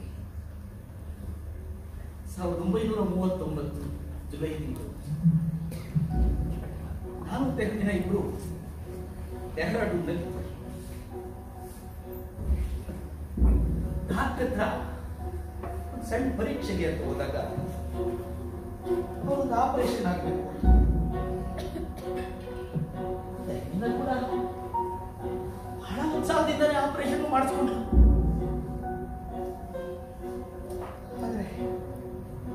ಆದ್ರೆ ಸೋಂಕು ಅವಳ ಮೈಯೆಲ್ಲ ಹರಡಿ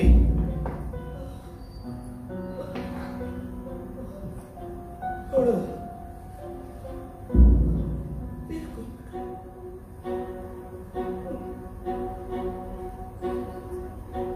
ಪುಸ್ತಕ ಪ್ರಕಟ ಆಗಿದ್ದನ್ನ ಅವಳು ನೋಡಿದ್ರೆ ಎಷ್ಟು ಸಂತೋಷ ಪಡ್ತಾ ಇತ್ತು.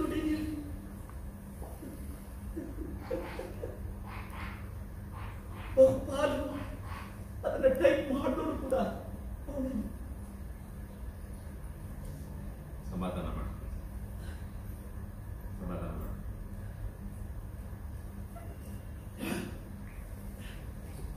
ಇದಾದ್ಮೇಲೆ ನೀವು ಡೆಹ್ರಾಡೂನ್ ಬಿಟ್ಟು ಮುಂಬೈಗೆ ವಾಪಸ್ ಬಂದ್ಬಿಡ್ತೀವಿ. ದಹಮಿನ ಇಲ್ಲದೆ ಇದ್ದಂತ ಡೆಹ್ರಾಡೂನಲ್ಲಿ ನಿಂದಿರೋಕ್ಕಾಗಲಿಲ್ಲ. ಆಮೇಲೆ 3 ತಿಂಗಳು ಮುಂಬೈ ಬಂದು ಮಂಕು ಬಡದವನಾಗಿದ್ದೆ. ಮನೆಯವರು ಕೂಡ ಗಾಬರಿಗೊಂಡಿದ್ರು. ಅದೇ ವರ್ಷದ ಅಕ್ಟೋಬರ್ ತಿಂಗಳು ಮೈಸೂರು ದಿವಾನರಿಂದ ಒಂದು ಪತ್ರ ಬಂತು. ಅಲ್ಲಿನ ಪಕ್ಷಿಗಳನ್ನು ಸರ್ವೆ ಮಾಡ್ಕೊಂಡು ಮನೆಯವರಾಗ ನೀವು ಪಕ್ಷಿಗಳ ಸರ್ವೆ ಕೆಲಸಕ್ಕೆ ಹೋಗು, ನಿನ್ನ ಬೇಸರ ದುಃಖ ಎಲ್ಲ ಕಡಿಮೆ ಆಗುತ್ತೆ ಅಂತ ಸಲಹೆ ಕೊಟ್ಟು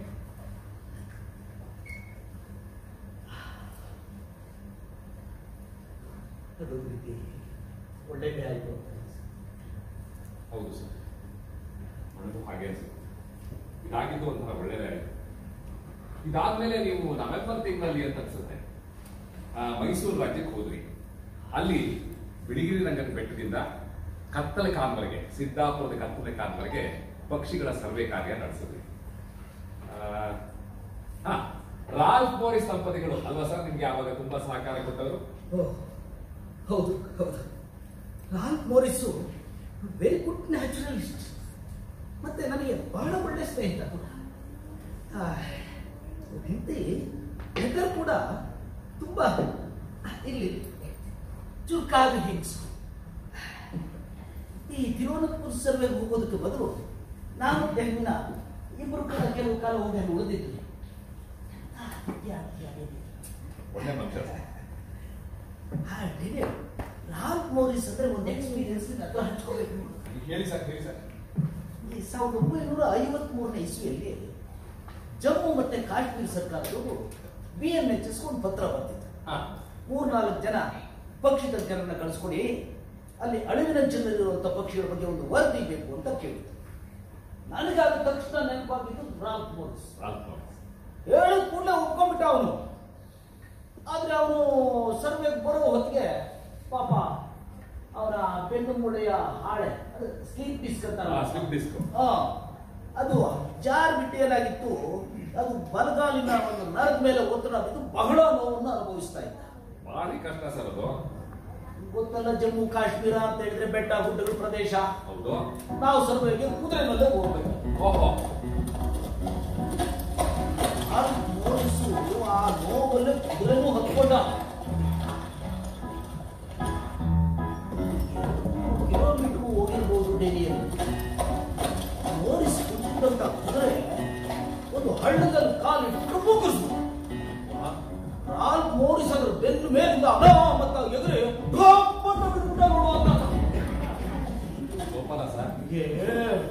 ಭಯ, ಆತಂಕ, ಏನಪ್ಪ ಗತಿ ಅಂತ. ಆಶ್ಚರ್ಯ ಅಂದ್ರೆ ರಾಲ್ಫ್ ಮೋರಿಸ್ ಆರಾಮಾಗಿ ಎದ್ದಿದ್ಕೊಂಡ್ಬಿಟ್ಟು, mister Salim, I am all right, ನನ್ನ ಬೆನ್ನೆಲ್ಲ ಸರಿ ಆಯ್ತು, ವಿಲ್ ಮೂವ್.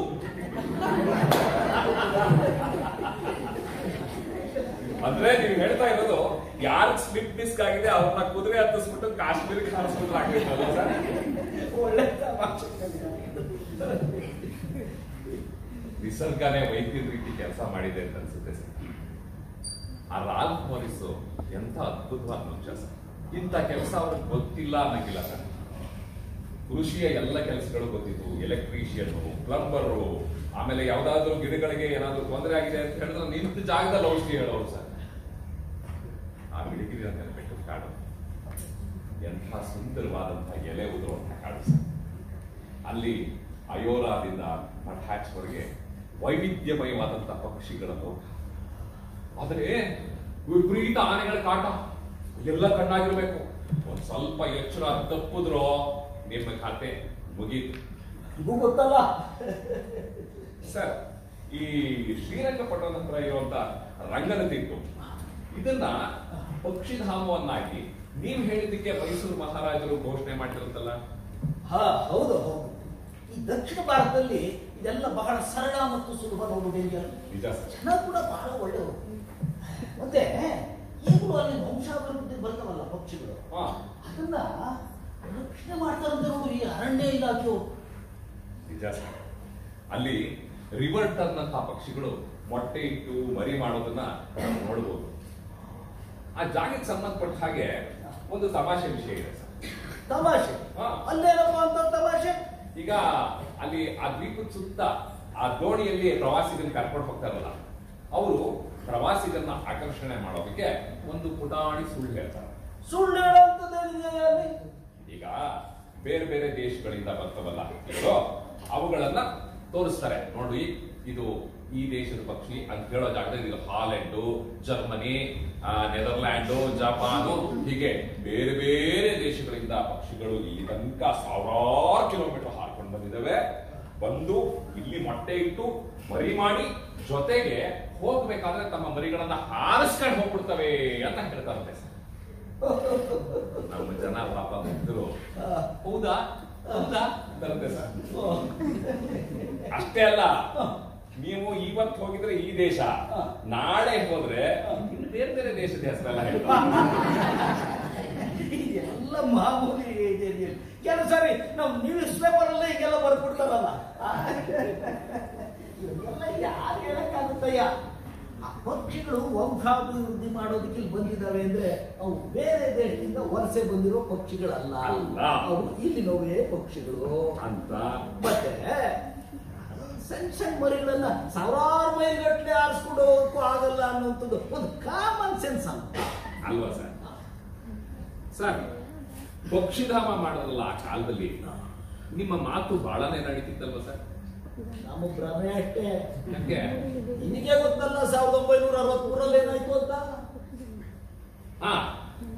ಈ ಗ್ರೇಟ್ ಇಂಡಿಯನ್ ಬಸ್ಟರ್ಡ್ ಅಂತ ಹಕ್ಕಿಯನ್ನ ನೀವು ಅದನ್ನ ರಾಷ್ಟ್ರೀಯ ಪಕ್ಷಿ ಮಾಡಬೇಕು ಅಂತ ಅದರ ಪರವಾಗಿ ವಾದ ಮಾಡಿದ್ರಿ. ಆಗಲೇ ಅನ್ಸಿತ್ತು ಆ ಪಕ್ಷಿ ಉಳಿಗಾಲ ಇಲ್ಲ ಅಂತ. ಈಗ ನೋಡು, ಆಗ ಸಾವಿರಾರು ಸಂಖ್ಯೆಯಲ್ಲಿದ್ದಂತ ಗ್ರೇಟ್ ಇಂಡಿಯನ್ ಬಸ್ಟರ್ಡ್ಸ್ ಈಗ 100 ಲೆಕ್ಕಕ್ಕೆ ಇಳಿದು ಬಿಟ್ಟಿದೆ. ನಿಜ ಸರ್. ಅದರಿಂದಾಗಿ ನಾನು ಮನವಿ ಮಾಡಿಕೊಂಡಿದ್ದೆ, ರಾಷ್ಟ್ರೀಯ ಪಕ್ಷಿ ಮಾಡಿದ್ರೆ ಉಳಿಸಬಹುದು ಅಂತ ಹೇಳಿ. ಅಂದ್ರೆ ಒಬ್ಬ ಅಧಿಕಾರಿ ಹೇಳ್ತಾ ಇದ್ದ ಆಫ್ ದ ರೆಕಾರ್ಡ್, ಏನ್ ಸರ್? ಆ ಪಕ್ಷಿಯಲ್ಲಿ ಒಂದು ತೊಂದರೆ ಇದೆ ಅಂತ. ಪಕ್ಷಿ ಏನ್ ಸರ್ ತೊಂದರೆ? ಆ ಪಕ್ಷಿ ಹೆಸರೇನೆಯ?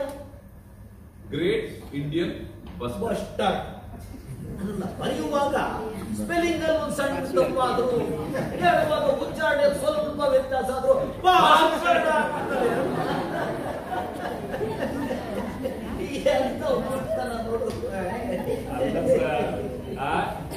ಒಂದ್ ಸ್ಪೆಲ್ಲಿಂಗ್ಗೋಸ್ಕರ ಒಂದ್ ಪಕ್ಷಿ ಉಳಿಯೋದನ್ನೇ ಹಾಳು ಮಾಡ್ಬಿಟ್ರಲ್ಲ ಸರ್. ಹಾಗಾಗಿ ಅದಕ್ಕೆ ರಾಷ್ಟ್ರೀಯ ಪಕ್ಷಿ ಆಗೋ ಯೋಗ ಬರ್ಲಿ. ಇಲ್ಲಿ ಇಂಟ್ರೆಸ್ಟಿಂಗ್ ವಿಷಯ ಅಂದ್ರೆ ಚೆನ್ನಾಗಿ ಪರಿಚಯ ಇದ್ದಂತ ನೆಹರು ಪ್ರಧಾನಿನೇ ಆಗಿದ್ದು. ಅಲ್ಲ ಸರ್, ನೆಹರು ಅವ್ರ ಪ್ರಧಾನಿ ಆಗಿದ್ರು ಅಂದ್ರೆ ಸರಿ. ಅಯ್ಯೋ, ನನಗೆ ಬಹಳ ಮುಖ್ಯವಾದಂತ ಒಂದು ಕನೆಕ್ಟಿಂಗ್ ವಿಚಾರ ನೆನಪಾಗಿದೆ ಸರ್. ನೆಹರು ಅವರು ಅಂತಿರಂಗೆ ನಮಗೆ ಸ್ವಾತಂತ್ರ್ಯ ಚಳುವಳಿಯ ನೆನಪಾಗಿದೆ. ನೆಹರು ಗಾಂಧಿ ಅವರು ಅಂದ್ರೆ ಅದೇ ಅಲ್ಲ ಸರ್. ನಿಮ್ಮ ಸೋದರ ಮಾವ ಅವರು ಈ ಸ್ವಾತಂತ್ರ್ಯ ಚಳುವಳಿಯಲ್ಲಿ ತುಂಬಾ ಸಕ್ರಿಯವಾಗಿ ಪಾಲ್ಗೊಂಡಿದ್ರಂತಲ್ಲ? ಓ, ನಮ್ಮ ಮಾವ ತ್ಯಾಪ್ತಿ.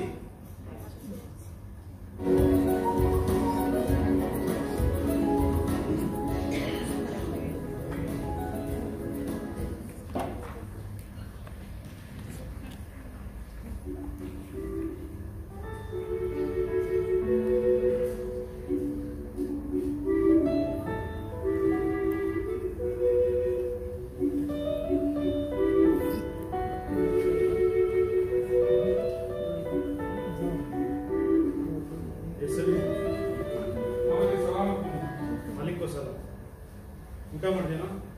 ಮಾಡಿದೆ ಮಾಮಾಜಿ. ಬಹಳ ದಿವಸದ ಮೇಲೆ ಮನೇಲೇ ಇದೆಯಾ? ಸ್ವಲ್ಪ ಮೈಗೆ ಆರಾಮಿಲ್ಲ ಕಣ, ಅದಕ್ಕೆ ಮನೇಲೇ ಉಳ್ಕೊಂಡು ಅನ್ಕೊಂಡೆ. ಇದ್ರು ಮಾಮಾಜಿ, ನೀವು ಇಂಗ್ಲೆಂಡ್ ಓದಿ ಆಮೇಲೆ ಭಾರತಕ್ಕೆ ಬಂದು ಇಲ್ಲಿ ನ್ಯಾಯಾಧೀಶರ ಕೆಲಸ ಮಾಡಿ ರಿಟೈರ್ ಆದ್ಮೇಲೆ ಬ್ರಿಟಿಷರ ವಿರುದ್ಧ ಹೋರಾಡಕ್ಕೆ ಇಡೀ ದೇಶನ 3ನೇ ದರ್ಜೆ ರೈಲಿನಲ್ಲಿ ಸುತ್ತಾ ಇದ್ದೀರಲ್ಲ, ನಿಮ್ಗೆ ಕಷ್ಟ ಆಗ್ತಿಲ್ಲ ಮಾಮಾಜಿ? ಎಸ್, ಅದರಲ್ಲೇನಿದೆ ತಪ್ಪು. ಸರಿ ಕಣ, ನಿನ್ನ ಹೆಂಡತಿ ಹೇಮಿನ ಆಗಿದ್ದಾಳ? ಹೇಮಿನ ಚೆನ್ನಾಗಿದ್ದಾಳೆ ಮಾಮಾಜಿ. ಇತ್ತೀಚೆಗೆ ಒಂದು ಸೊಸೈಟಿನಲ್ಲಿ ಪಾರ್ಟ್ ಟೈಮ್ ಕೆಲಸಕ್ಕೂ ಹೋಗ್ತಾ ಇದ್ದಾರೆ. ಹೆಂಡತಿನ ಕೆಲ್ಸಕ್ಕೆ ಕಳಿಸ್ತೀನಿ ಅಂತ ಹೇಳೋದಕ್ಕೆ ನಾಚಿಕೆ ಆಗಲ್ಲ ಮಾಮಾಜಿ? ಅವಳು ಇಂಗ್ಲೆಂಡ್ ನಲ್ಲಿ ಓದೋಳು, ಅವಳಿಗೆ ಇದೆಲ್ಲ ಅಭ್ಯಾಸ ಇದೆ. ಜೊತೆಗೆ ಸೊಸೈಟಿನಲ್ಲಿ ಮಾಡ್ತಿರೋದು ಪಾರ್ಟ್ ಟೈಮ್ ಕೆಲಸ. ಸರಿ ಕಣೋ, ನೀನು ಕೆಲಸ ಮಾಡಿ ಅವಳು ಕೆಲಸ ಮಾಡಿದ್ರೆ ಅದಕ್ಕೊಂದು ಅರ್ಥ ಇರ್ತಾರೆ. ಜರ್ಮನಿಯಿಂದ ಬಂದು ಎಷ್ಟು ವರ್ಷ ಆಯ್ತು? 2 ವರ್ಷ ಮಾಮಾಜಿ. 2 ವರ್ಷ ಇಂದ ಮನೇಲೆ ಕೂತ್ಕೊಂಡು ಕಾಲ ಕಳೀತಿದ್ಯಾ ಹೊತ್ತು ಎಲ್ಲಾದ್ರೂ ಕೆಲಸ ಮಾಡ್ತಾ ಇದ್ದೀನೋ? ಮಾಮಾಜಿ, ನಾನು ಝೂಲಾಜಿಕಲ್ ಸರ್ವೆ ಆಫ್ ಇಂಡಿಯಾದ ಆರ್ನಿಥಾಲಜಿಸ್ಟ್ ಪೋಸ್ಟ್ಗೆ ಅಪ್ಲೈ ಮಾಡಿದ್ದೆ, ಸಿಕ್ಲಿಲ್ಲ. BNHS ನಲ್ಲೂ ಖಾಲಿ ಇಲ್ಲ. ಅದಕ್ಕೀಗ ದೇಶದ ಬೇರೆ ಬೇರೆ ರಾಜ್ಯಗಳಲ್ಲಿ ಪಕ್ಷಿಗಳ ಸರ್ವೆ ಮಾಡಿಕೊಡ್ತೀನಿ ಅಂತ ಸರ್ಕಾರಕ್ಕೆ ಪ್ರಸ್ತಾವನೆ ಕೊಟ್ಟಿದ್ದೀನಿ.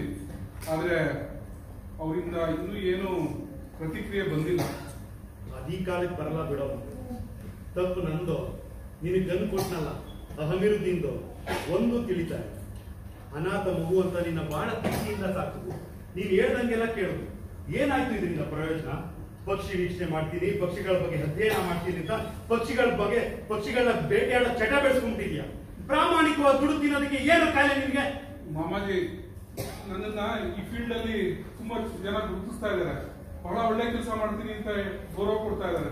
ಬ್ರಿಟಿಷ್ ಅವರು ನನ್ನ ಗುಸ್ತಿ ಗೌರವ ಕೊಡ್ತಾ ಇದ್ದಾರೆ. ಗೌರವ ಅಂತೆ ಗೌರವ, ಬ್ರಿಟಿಷ್ನವ್ರ ಹತ್ರ ಏನೋ ಗೌರವ. ಸೋಮಾರಿಗಳವರು ನಿಂತಲ್ಲೇ ನಿಂತು ಪಕ್ಷಿ ವೀಕ್ಷಣೆ ಮಾಡ್ತೀನಿ ಅಂತ ಬೈನಾಕಲ್ ಇಟ್ಕೊಂಡು ಸೋಮಾರಿಗಳಾಗಿದ್ದಾರೆ. ಅದು ಅವ್ರ ಜೊತೆ ಸೇರ್ಕೊಂಡು ನೀನು ಸೋಮಾರಿ ಆಗಿದ್ಯಾ. ಗೌರವ ತರ ಅಂತ ವಿಷಯ ಅಂತ ಅಂದ್ರೆ ನನ್ನ ನೋಡ್ಕೊಳ್ಳಿ. ನಾನು ಇಂಗ್ಲೆಂಡ್ ನಲ್ಲಿ ಓದ್ತಾ ಇದ್ದೆ. ಬ್ರಿಟಿಷ್ನವರ ಪ್ರಭಾವಕ್ಕೊಳಗಾಗಿದೆ. ಭಾರತಕ್ಕೆ ಬಂದು ಅವ್ರದೇ ಸರ್ಕಾರದಲ್ಲಿ ನ್ಯಾಯಾಧೀಶನಾಗಿ ಕೆಲಸ ಮಾಡಿದೆ. ರಿಟೈರ್ ಆಯ್ತು. ರಿಟೈರ್ ಆದ್ಮೇಲೆ ಅವ್ರನ್ನ ನನ್ಗೆ ಯಾಕೋ ಜಲಿಯಾನವಾಲ್ ಬಾಗ್ ಪ್ರಕರಣದಲ್ಲಿ ಕಾಂಗ್ರೆಸ್ ಪಕ್ಷ ನನ್ನನ್ನ ಕಮಿಟಿ ಸದಸ್ಯನಾಗಿ ಮಾಡ್ತು. ತಿಳಿತು ನೋಡು, ಈ ಬ್ರಿಟಿಷ್ನವರು ನಮ್ಮನ್ನ ಜಿದ್ದಾಳ್ತರ ಹೇಗ್ ನಡೆಸ್ಕೊಂತ ಇದ್ದಾರೆ, ನಮ್ಮ ಸ್ವತಂತ್ರಕ್ಕೆ ಹೇಗ್ ಧಕ್ಕೆ ತರ್ತಾ ಇದ್ದಾರೆ ಅಂತ. ಅದೇ ತಕ್ಷಣ ಕಣು ಗಾಂಧೀಜಿಯವರ ನೇತೃತ್ವದಲ್ಲಿ ಸ್ವರಾಜ ಪಕ್ಷ ಚಳುವಳಿಗೆ ಧುಮುಕ್ದೆ ಹೋರಾಟ ಮಾಡಿದೆ. ಇದು ಕಣ ಗೌರವ ಅಂತ ತರುವಂತ ವಿಷಯ. ಅದು ಬಿಟ್ಟು ನೀನೇನ್ ಮಾಡ್ತಾ ಇದೀಯಾ? 4-5 ಗೀಜುಗಳ ಜೊತೆ ಗಂಡು ಅಕ್ಕಿ ಸಂಸಾರ ಮಾಡುತ್ತೆ, 4-5 ಗೂಡು ಕಟ್ಟುತ್ತೆ. ಇದೇನೋ ಮಾಡಿರೋದು ನೀನ್ ದೊಡ್ಡ ಗಣದಾರಿ ಸಂಶೋಧನೆ. ಇದರಿಂದ ಯಾರಿಗೆ ತಾನೇ ಪ್ರಯೋಜನ ಲಾಭ ಹೇಳೋ? ಮಾಮಾಜಿ, ವಿಜ್ಞಾನದ ಮೂಲಭೂತ ಸಂಶೋಧನೆ ಮಾಡಬೇಕಾದ್ರೆ ಅದರಿಂದ ಯಾರಿಗೆ ಯಾವಾಗ ಹೇಗ್ ಪ್ರಯೋಜನ ಆಗುತ್ತೆ ಅಂತ ಹೇಳಕ್ಕಾಗಲ್ಲ ಮಾಮಾಜಿ. ಬಹಳ ಸರಿ ಪ್ರಯೋಜನ ಆಗುತ್ತೆ, ಆದ್ರೆ ನೀವು ಹೇಳಿದ್ರೆ ಕೆಲವೊಂದ್ಸತಿ ಪ್ರಯೋಜನ ಆಗದೇನೂ ಇರ್ಬೋದು. ಈಗಲಾದ್ರೂ ಒಪ್ಕೊಂಡ್ರಲ್ಲಪ್ಪ, ನೀನ್ ಮಾಡೋ ಸಂಶೋಧನೆಯಿಂದ ಯಾರು ಪ್ರಯೋಜನನೂ ಇಲ್ಲ, ಲಾಭನೂ ಇಲ್ಲ ಅಂತ. ಅದ್ ಸರಿ ಕಣ. ನೀನ್ 8 ಟೈಮಿನಾಗ ಏನು ಮಾಡಿದ್ಯಾ? ನೀನ್ ತಾಳಿಕೆ ಹೆಜ್ಜೆ ಹಾಕ್ತಾರೆ, ನೀನ್ ಎಲ್ಲಿ ಬೈನಾಕ್ಲರ್ ಇಟ್ಕೊಂಡು ಪಕ್ಷಿ ವೀಕ್ಷಣೆಗೆ ಹೋಗ್ತೀಯಾ, ನೀನ್ ಹಿಂದೆನೇ ಬರ್ತಾಳಂತೆ. ಅಲ್ಲ, ಏನ್ ಹುಚ್ಚಿಟ್ಟಿದೆ ಹುಡುಗರಿಗೆ? ಮಾಮಾಜಿ, ನಾನು ಇದನ್ನೆಲ್ಲ ಹೇಗ್ ಮನವರಿಕೆ ಮಾಡ್ಕೊಳ್ಳಿ, ಹೇಗ್ ಅರ್ಥ ಮಾಡಿಸ್ಲಿ? ನೋಡೋ, ನೀನ್ ಏನು ಮನವರಿಕೆ ಮಾಡ್ಕೊಡ್ಬೇಡ. ಅದ್ರ ಅವಶ್ಯಕತೆ ನನಗಿಲ್ಲ ಕಣ. ಪ್ರಾಮಾಣಿಕವಾಗಿ ದುಡಿದು ಗೌರವಯುತವಾಗಿ ಬದುಕ್ರೋ, ಅದು ಕಣ ನಂಗೆ ಸಂತೋಷ ಕೊಡುವಂತ ವಿಷಯ. ಸಲೀಂ, ಗಂಭೀರವಾಗಿ ಯೋಚನೆ ಮಾಡು. ಪಕ್ಷಿ ವೀಕ್ಷಣೆ, ಪಕ್ಷಿಗಳ ಅಧ್ಯಯನ ಮಾಡೋದ್ರಿಂದ ಹೊಟ್ಟೆ ತುಂಬುತ್ತೇನೋ?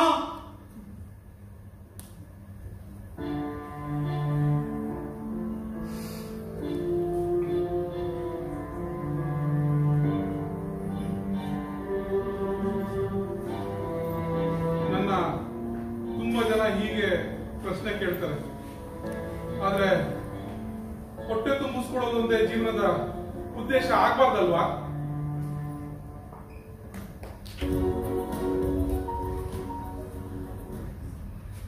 ಪುಸ್ತಕಗಳು ಪ್ರಕಟ ಆಗೋಷ್ಟೊತ್ತಿಗೆ ನಮ್ಮ ಮಾವ ಬದುಕಿರಲಿಲ್ಲ. ಅವರು ಇದ್ದಾಗ ನನ್ನ ಕೆಲಸಕ್ಕೆ ಅಷ್ಟಾಗಿ ಮನ್ನಣೆ ಏನು ಸಿಕ್ಕಿರ್ಲಿಲ್ಲ. ಆದ್ರೆ ಈಗ ಅನ್ಸುತ್ತೆ ಡೇನಿಯಲ್, ನನಗೆ ಸಿಕ್ಕಿರುವಂತ ಈ ಪ್ರಶಸ್ತಿ ಪುರಸ್ಕಾರ ಎಲ್ಲ ನೋಡೋಕೆ ಹೋಗ್ತಿದ್ದೆ. ಈಗ ಬಹಳ ಸಂತೋಷ ಪಡ್ತಾ ಇದ್ದಾರೆ. ಕೆಲವರು ಇರ್ಬೇಕು ಸರ್, ಎಂತೆಂತ ಸಾಧನೆ ಮಾಡಿದ್ರಿ ಅದನ್ನೆಲ್ಲ ನೋಡ್ಬೇಕಾಗಿತ್ತು ಸರ್. ನೀವು ಈ ವಿಮಾನ ನಿಲ್ದಾಣದಲ್ಲಿ ಆಗುವಂತ ಹಕ್ಕಿ ಡಿಕ್ಕಿಗೆ ಸಂಬಂಧಪಟ್ಟ ಹಾಗೆ ನೀವು ಮತ್ತು ನಿಮ್ಮ ಗೆಳೆಯ ಸೇರ್ಕೊಂಡು ಸರ್ಕಾರಕ್ಕೆ, ಅದು ಭಾರತ ಸರ್ಕಾರಕ್ಕೆ ಒಂದು ವರದಿಯನ್ನ ಕೊಟ್ಟಿದ್ರಂತಲ್ಲ? ನಾನು ಮತ್ತೆ ರಾಬರ್ಟ್ ಬಿ ಗ್ರಬ್ ಸೇರಿ ಮಾಡಿದ್ದು. ರಾಬರ್ಟ್ ಬಿ ಗ್ರಬ್ ಮತ್ತೆ ಈ ದೆಹಲಿ, ಹಿಂಡನ್ ಮತ್ತೆ ಮುಂಬೈ 2 ರೂಮ್ಗಳನ್ನ ಇಟ್ಕೊಂಡು ನಾವು ವರದಿ ಕೊಟ್ಟಿದ್ವಿ. ಈಗ ಪಕ್ಷಿಗಳು ವಾಸ ಮಾಡಕ್ ಬೇಕಾಗಿರುವಂತ ಆಹಾರ ಮತ್ತೆ ನೀರು, ಅವುಗಳ ವಂಶಾಭಿವೃದ್ಧಿಗೆ ಬೇಕಾಗಿರುವಂತಹ ಗಿಡ ಮರ ಪೊದೆ ಇಲ್ಲದೆ ಹೋದರೆ ಆ ಜಾಗದಲ್ಲಿ ಪಕ್ಷಿಗಳು ಇರಲ್ಲ. ಮತ್ತೆ ಅಲ್ಲಿ ಸಾಕು ಪಾರಿವಾಳಗಳನ್ನು ಕೂಡ ಇರದೇ ಇವಾಗ ನೋಡ್ಕೊಂಡ್ಬಿಟ್ರೆ ಅವುಗಳನ್ನ ಹಿಡಿಯಕ್ಕೆ ಬರುವಂತ ಗಿಡಗಳಂತ ಪಕ್ಷಿಗಳು ಬರಲ್ಲ ಅಂತ ನಾವು ವರದಿಯಲ್ಲಿ ಹೇಳಿದ್ವಿ. ಜೊತೆಗೆ ನೀವು ಇಷ್ಟೆಲ್ಲ ಕಷ್ಟ ಪಟ್ಕೊಂಡು ಕೆಲಸ ಮಾಡಿದಕ್ಕೆ ಒಂದು ಸಾಲನ್ನ ಖಾರವಾಗಿ ಸೇರಿಸಿದ್ರಂತಲ್ಲ? ಈ ವರದಿಯನ್ನ ಜಾರಿ ಮಾಡೋದ್ರಲ್ಲಿ ವಿಳಂಬ ಮಾಡಿದ್ರೆ ಅಥವಾ ನಿರಾಸಕ್ತಿ ವಹಿಸಿದ್ರೆ ಅದನ್ನ ನಾವಿಬ್ರು ಸಹಿಸೋದಿಲ್ಲ ಅಂತ. ಇನ್ನೇನು ಡೇನಿಯಲ್, ನಾನು ಕೂಡ ಈ ಎಂತೆಂತ ಈ ವನ್ಯಜೀವಿ ಪರಿಸರ ಪಕ್ಷಿಗಳ ಕಮಿಟಿಗಳ ಸದಸ್ಯನಾಗಿದ್ದೆ. ನಾವೆಲ್ಲರೂ ಸೇರಿ ಎಂತೆಂತ ಶ್ರದ್ಧೆಯಿಂದ ವರದಿಗಳನ್ನು ಕೊಡ್ತಾ ಇದ್ವಿ. ಅವ್ರು ಜಾರಿಗೆ ಬರಲಿಲ್ಲ ಅಂತ ಹೇಳಿದ್ರೆ ನಾವು ವರದಿಗಳು ಕೊಟ್ಟು ಪ್ರಯೋಜನ ಏನು? ಆದ್ರೆ ಈ ಉತ್ತರ ಭಾರತದ ಭರತ್ಪುರ ಮತ್ತೆ ಕೇರಳದ ಸೈಲೆಂಟ್ ವ್ಯಾಲಿ ನಿಮ್ಮದೇ ಕಾರಣ ಕುಳಿತಲ್ವ ಸರ್? ಅದೊಂದು ಸಮಾಧಾನ ನೋಡು ನನಗೆ. ಈಗ ತಿರುವನಂತಪುರದ ಸುತ್ತಮುತ್ತ ನಾನು ಪಕ್ಷಿಗಳ ಸರ್ವೆಗೆ ಹೋಗುವಾಗ ಅಲ್ಲಿ ಪರಿಸರ ಎಷ್ಟು ಚೆನ್ನಾಗಿತ್ತಯ್ಯ. ಆಮೇಲೆ ಕಾಡು ಕಡಿದು ಕಾಫಿ, ಮೆಣಸು, ರಬ್ಬರು ಅಂತ ಬೆಳೆಯೋಕೆ ಶುರು ಮಾಡಿದ್ರು. ಪರಿಣಾಮ ಏನಾಯ್ತು? ಪಕ್ಷಿಗಳ ಸಂತತಿನೇ ಕಡಿಮೆ ಆಗೋಯ್ತಲ್ಲ. ಅದು ನಾನು ಮನವಿ ಮಾಡಿಕೊಂಡೆ ಅಂತ ಹೇಳಿ ಸೈಲೆಂಟ್ ವ್ಯಾಲಿಯ ಸಾವಿರಾರು ಎಕರೆಗಳನ್ನ ಅಣೆಕಟ್ಟಿಗೆ ಹೋಗೋ ತಪ್ಪಿಸಿದ್ರು ನಮ್ಮ ಇಂದಿರಾ ಗಾಂಧಿ. ಬ್ರಿಟಿಷ್ ಕಲ್ಚರ್ನ ಎಷ್ಟು ಬ್ಲೈಂಡ್ ಆಗಿ ಫಾಲೋ ಮಾಡೋದು ಸಮಾಚಾರ ಅಲ್ಲ. ನೀವೆಂತ ಗ್ರೇಟ್ ವರ್ಕ್ ಮಾಡಿದ್ರಿ. ಸಾವಿರಾರು ಎಕರೆ ಕಾಡು ಉಳಿಸೋದು ಇದ್ರೆ ಹುಡುಗಾಟದ ಮಾತಾಡ್ತಾರೆ. ಈ ಸರ್ವೆಗಳಲ್ಲಿ ನಿಮ್ಗೆ ತುಂಬಾ ಇಷ್ಟವಾಗಿದ್ದಂತ ಸರ್ವೆ ತಿರುವನಂತಪುರದ ಸರ್ವೆನೇ ಅಂತ ನಾನು ಅನ್ಕೋತೀನಿ. ನಿಜ ನಿಜ. ಯಾಕೆಂದ್ರೆ ಅನೇಕ ಬಗೆಯ ಪಕ್ಷಿಗಳಲ್ಲಿ ಇದಾವೆ ಅಂತ ಹೇಳೋಕ್ ಸಾಧ್ಯ ಆಯ್ತು ನನಗೆ. ಈಗ ನೋಡು, ಅತ್ಯಂತ ಸಣ್ಣ ಜಾಗದಲ್ಲಿ ಪಕ್ಷಿಗಳ ಸಾಂದ್ರತೆ ಹೆಚ್ಚಾಗಿರೋದು ಅಂತ ಹೇಳಿದ್ರೆ ಸಾಮಾನ್ಯವಾಗಿ ಈಶಾನ್ಯದ ರಾಜ್ಯಗಳು. ಈಶಾನ್ಯದ ರಾಜ್ಯಗಳಲ್ಲಿ ಕಾಣಿಸುವಂತ ಎಲ್ಲಾ ಪಕ್ಷಿಗಳು ತಿರುವನಂತಪುರದಲ್ಲಿ ಕಾಣಿಸುತ್ತಲ್ಲ. ಈಶಾನ್ಯದ ರಾಜ್ಯಗಳಲ್ಲಿ ದಕ್ಷಿಣದ ಕೇರಳದಲ್ಲಿರುವಂತ ತಿರುವನಂತಪುರ ಇದೆ. ಇದನ್ನೇ ಅಲ್ವಾ ಸರ್ ಸುಂದರ್ಲಾಲ್ ವೋರಾ ಅವರ ಸಾತ್ಪುರ ಹೈಪೋಥೆಸಿಸ್ ಹೇಳೋದು. ಆ ಕಡೆ ಈಶಾನ್ಯದ ರಾಜ್ಯಗಳಿವೆ, ಈ ಕಡೆ ಮೂಲೆಯಲ್ಲಿ ದಕ್ಷಿಣದಲ್ಲಿ ಕೇರಳ ಇದೆ. ಈಶಾನ್ಯದ ರಾಜ್ಯಗಳಿಗೂ ಈ ದಕ್ಷಿಣದ ಕೇರಳಕ್ಕೂ ನಡುವಿನಲ್ಲಿ ಸಾತ್ಪುರ ಬೆಟ್ಟಗಳ ಸಾಲಿತ್ತು. ಇದು ಲಕ್ಷಾಂತರ ವರ್ಷಗಳಲ್ಲಿ ನಶಿಸಿ ಹೋದಾಗ ಅಲ್ಲಿದ್ದಂತ ಪಕ್ಷಿಗಳಿಗೂ ಇಲ್ಲಿದ್ದಂತ ಪಕ್ಷಿಗಳಿಗೂ ಸಾಮ್ಯತೆ ಹಾಗೇ ಉಳಿತು ಅಂತ ಈ ಥಿಯರಿ ಹೇಳುತ್ತೆ. ಅಲ್ಲ ಸರ್, ಈಗ ನಾವು ಸಾಧನೆ ಬಗ್ಗೆ ಎಲ್ಲ ಸಾಕಷ್ಟು ಮಾತಾಡಿದ್ವಿ. ಒಂದು ಗುರುತರವಾದಂತ ಆರೋಪ ನಿಮ್ಮ ಮೇಲಿದೆ ಸರ್. ಈ ವಯಸ್ಸು ನಮ್ಮ ಸಲೀಂ ಅಲಿ ಸಾಹೇಬರು ಯೌವನದಲ್ಲಿ ಶಕ್ತಿ ಇದ್ದಾಗ ಬೇರೆ ಬೇರೆ ತರದ ಬಂದೂಕುಗಳನ್ನ ತಕೊಂಡು ಕಾಡ ಒಳಗಡೆ ಹೋಗಿ ತಮಗಿಷ್ಟ ಬಂದಂಗೆ ಬೇಟೆ ಆಡ್ಬಿಟ್ಟು ಇವಾಗ ವೃದ್ಧಾಪ್ಯದಲ್ಲಿ ಯಾರು ಬೇಟೆ ಆಡ್ಬೇಡಿ ಕಾಡು ಉಳಿಸಿ ಅಂತ ಬೋಧನೆ ಮಾಡ್ತಿದ್ದಾರೆ. ಹೇಳೋದ್ರಲ್ಲಿ ಅಲ್ಪ ನಿಜವೂ ಇದೆ. ನನಗೆ ಸಣ್ಣ ವಯಸ್ಸಿನಲ್ಲಿ ಬೇಟೆ ಆಡೋ ಹುಚ್ಚು ಬಹಳ ಇತ್ತು ನೋಡು. ಅಷ್ಟ್ಯಾಕೆ ಆ ಸಣ್ಣ ವಯಸ್ಸಿಗೆ 9-10 ಒಳ್ಳೊಳ್ಳೆ ಬಂದೂಕುಗಳೆಲ್ಲ ಇಟ್ಬಿಟ್ಟಿದ್ದಲ್ಲ ನಾನು. ಯಾವಾಗ ನಾನು ಪಕ್ಷಿಗಳ ಅಧ್ಯಯನಕ್ಕೆ ತಿರುಗಿದೆ ಅಲ್ಲಿಗೆ ಅವೆಲ್ಲ ನಿಂತರು. ಇಲ್ಲಿ ಏನಿದ್ರು ಶೂಟ್ ಮಾಡ್ತಾ ಇದ್ದಿದ್ದು ಮಾಡೆಲ್ಗಳನ್ನ ಕಲೆಕ್ಟ್ ಮಾಡೋದಕ್ಕೆ ಮಾತ್ರ. ನಾವು ಸಣ್ಣವರಿದ್ದಾಗ ಕಾಡುಗಳು ಎಷ್ಟು ಸಮೃದ್ಧವಾಗಿದ್ವು, ಪಕ್ಷಿಗಳು ಪ್ರಾಣಿಗಳು ಎಷ್ಟು ಯಥೇಚ್ಛವಾಗಿದ್ವು. ಏನೆಲ್ಲ ಆಗೋಯ್ತಯ್ಯ. ಆಮೇಲೆ ನೋಡು, ಈಗ ಚಿರತೆಗಳು ಆನೆಗಳೆಲ್ಲ ಹಳ್ಳಿಗಳಿಗೆಲ್ಲ ಬಂದು ಜನಗಳಿಗೆಲ್ಲ ತೊಂದರೆ ಮಾಡಕ್ಕೆ ಶುರು ಮಾಡ್ಬಿಟ್ಟಿದಾವಲ್ಲ. ಅವನ್ನೆಲ್ಲ ಕುಂತ ಹೋದ್ರೆ ಈ ಭೂಮಿ ಮೇಲೆ ಇರುವಂತ ಒಂದೊಂದು ಸ್ಪೀಶೀಸ್ ನಾಶ ಆಗಲ್ವೇ?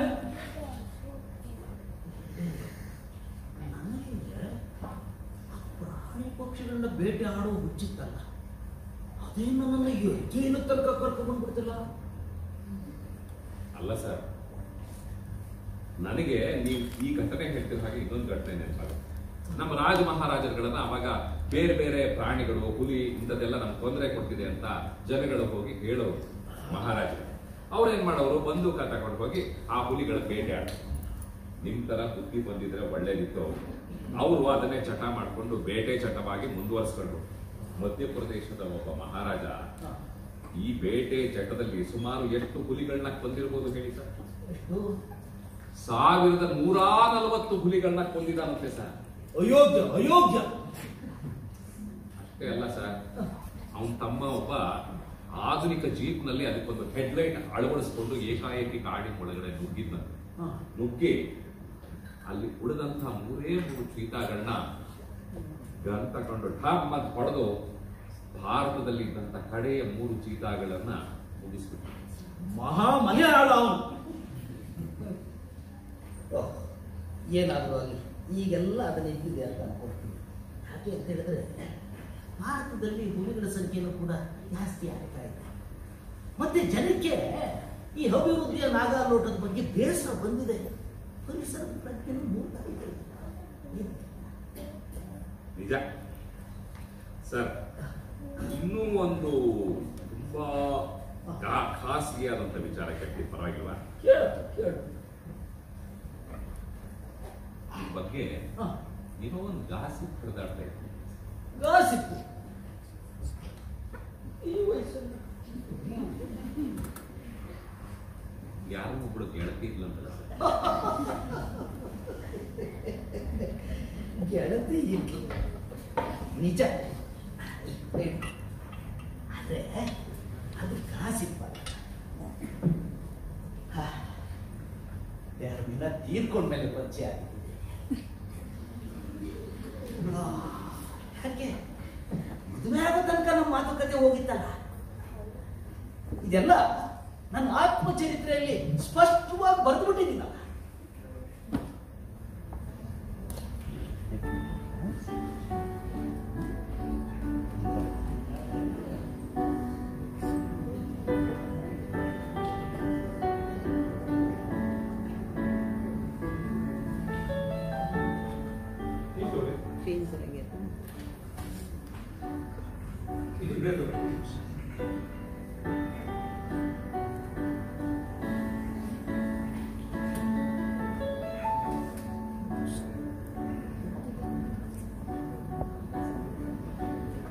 ನಿಮ್ಮನ್ನ ಬಿಸ್ಕಿ ಅಂತ ಕರೀಬೋದ? ಖಂಡಿತ. ಹಾಗೆ ನಾನು ಶಾರ್ಟ್ ಅಂಡ್ ಸ್ವೀಟ್ ಆಗಿ ನಿಮ್ಮನ್ನ ಸಲೀಮ್ ಅಂತ ಕರೀಬೋದಾ? ಸಲೀಮ್ ಕರೀರಿ. ಹೆಂಡತಿ ಟೈಮಿನ ಬದುಕಿದ್ದಾಗ ಅವಳು ನನ್ನ ಹಾಗೆ ಕರೀತಿದ್ದು.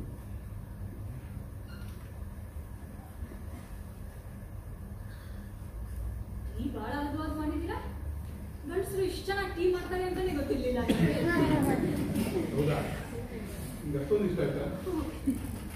ಇದೊಂದು ಅಭ್ಯಾಸ ಇದೆ ನನಗೆ. ಹಾಗಾಗಿ ನಾನೇ ಟೀ ಮಾಡೋದು ಕಲ್ತೀನಿ.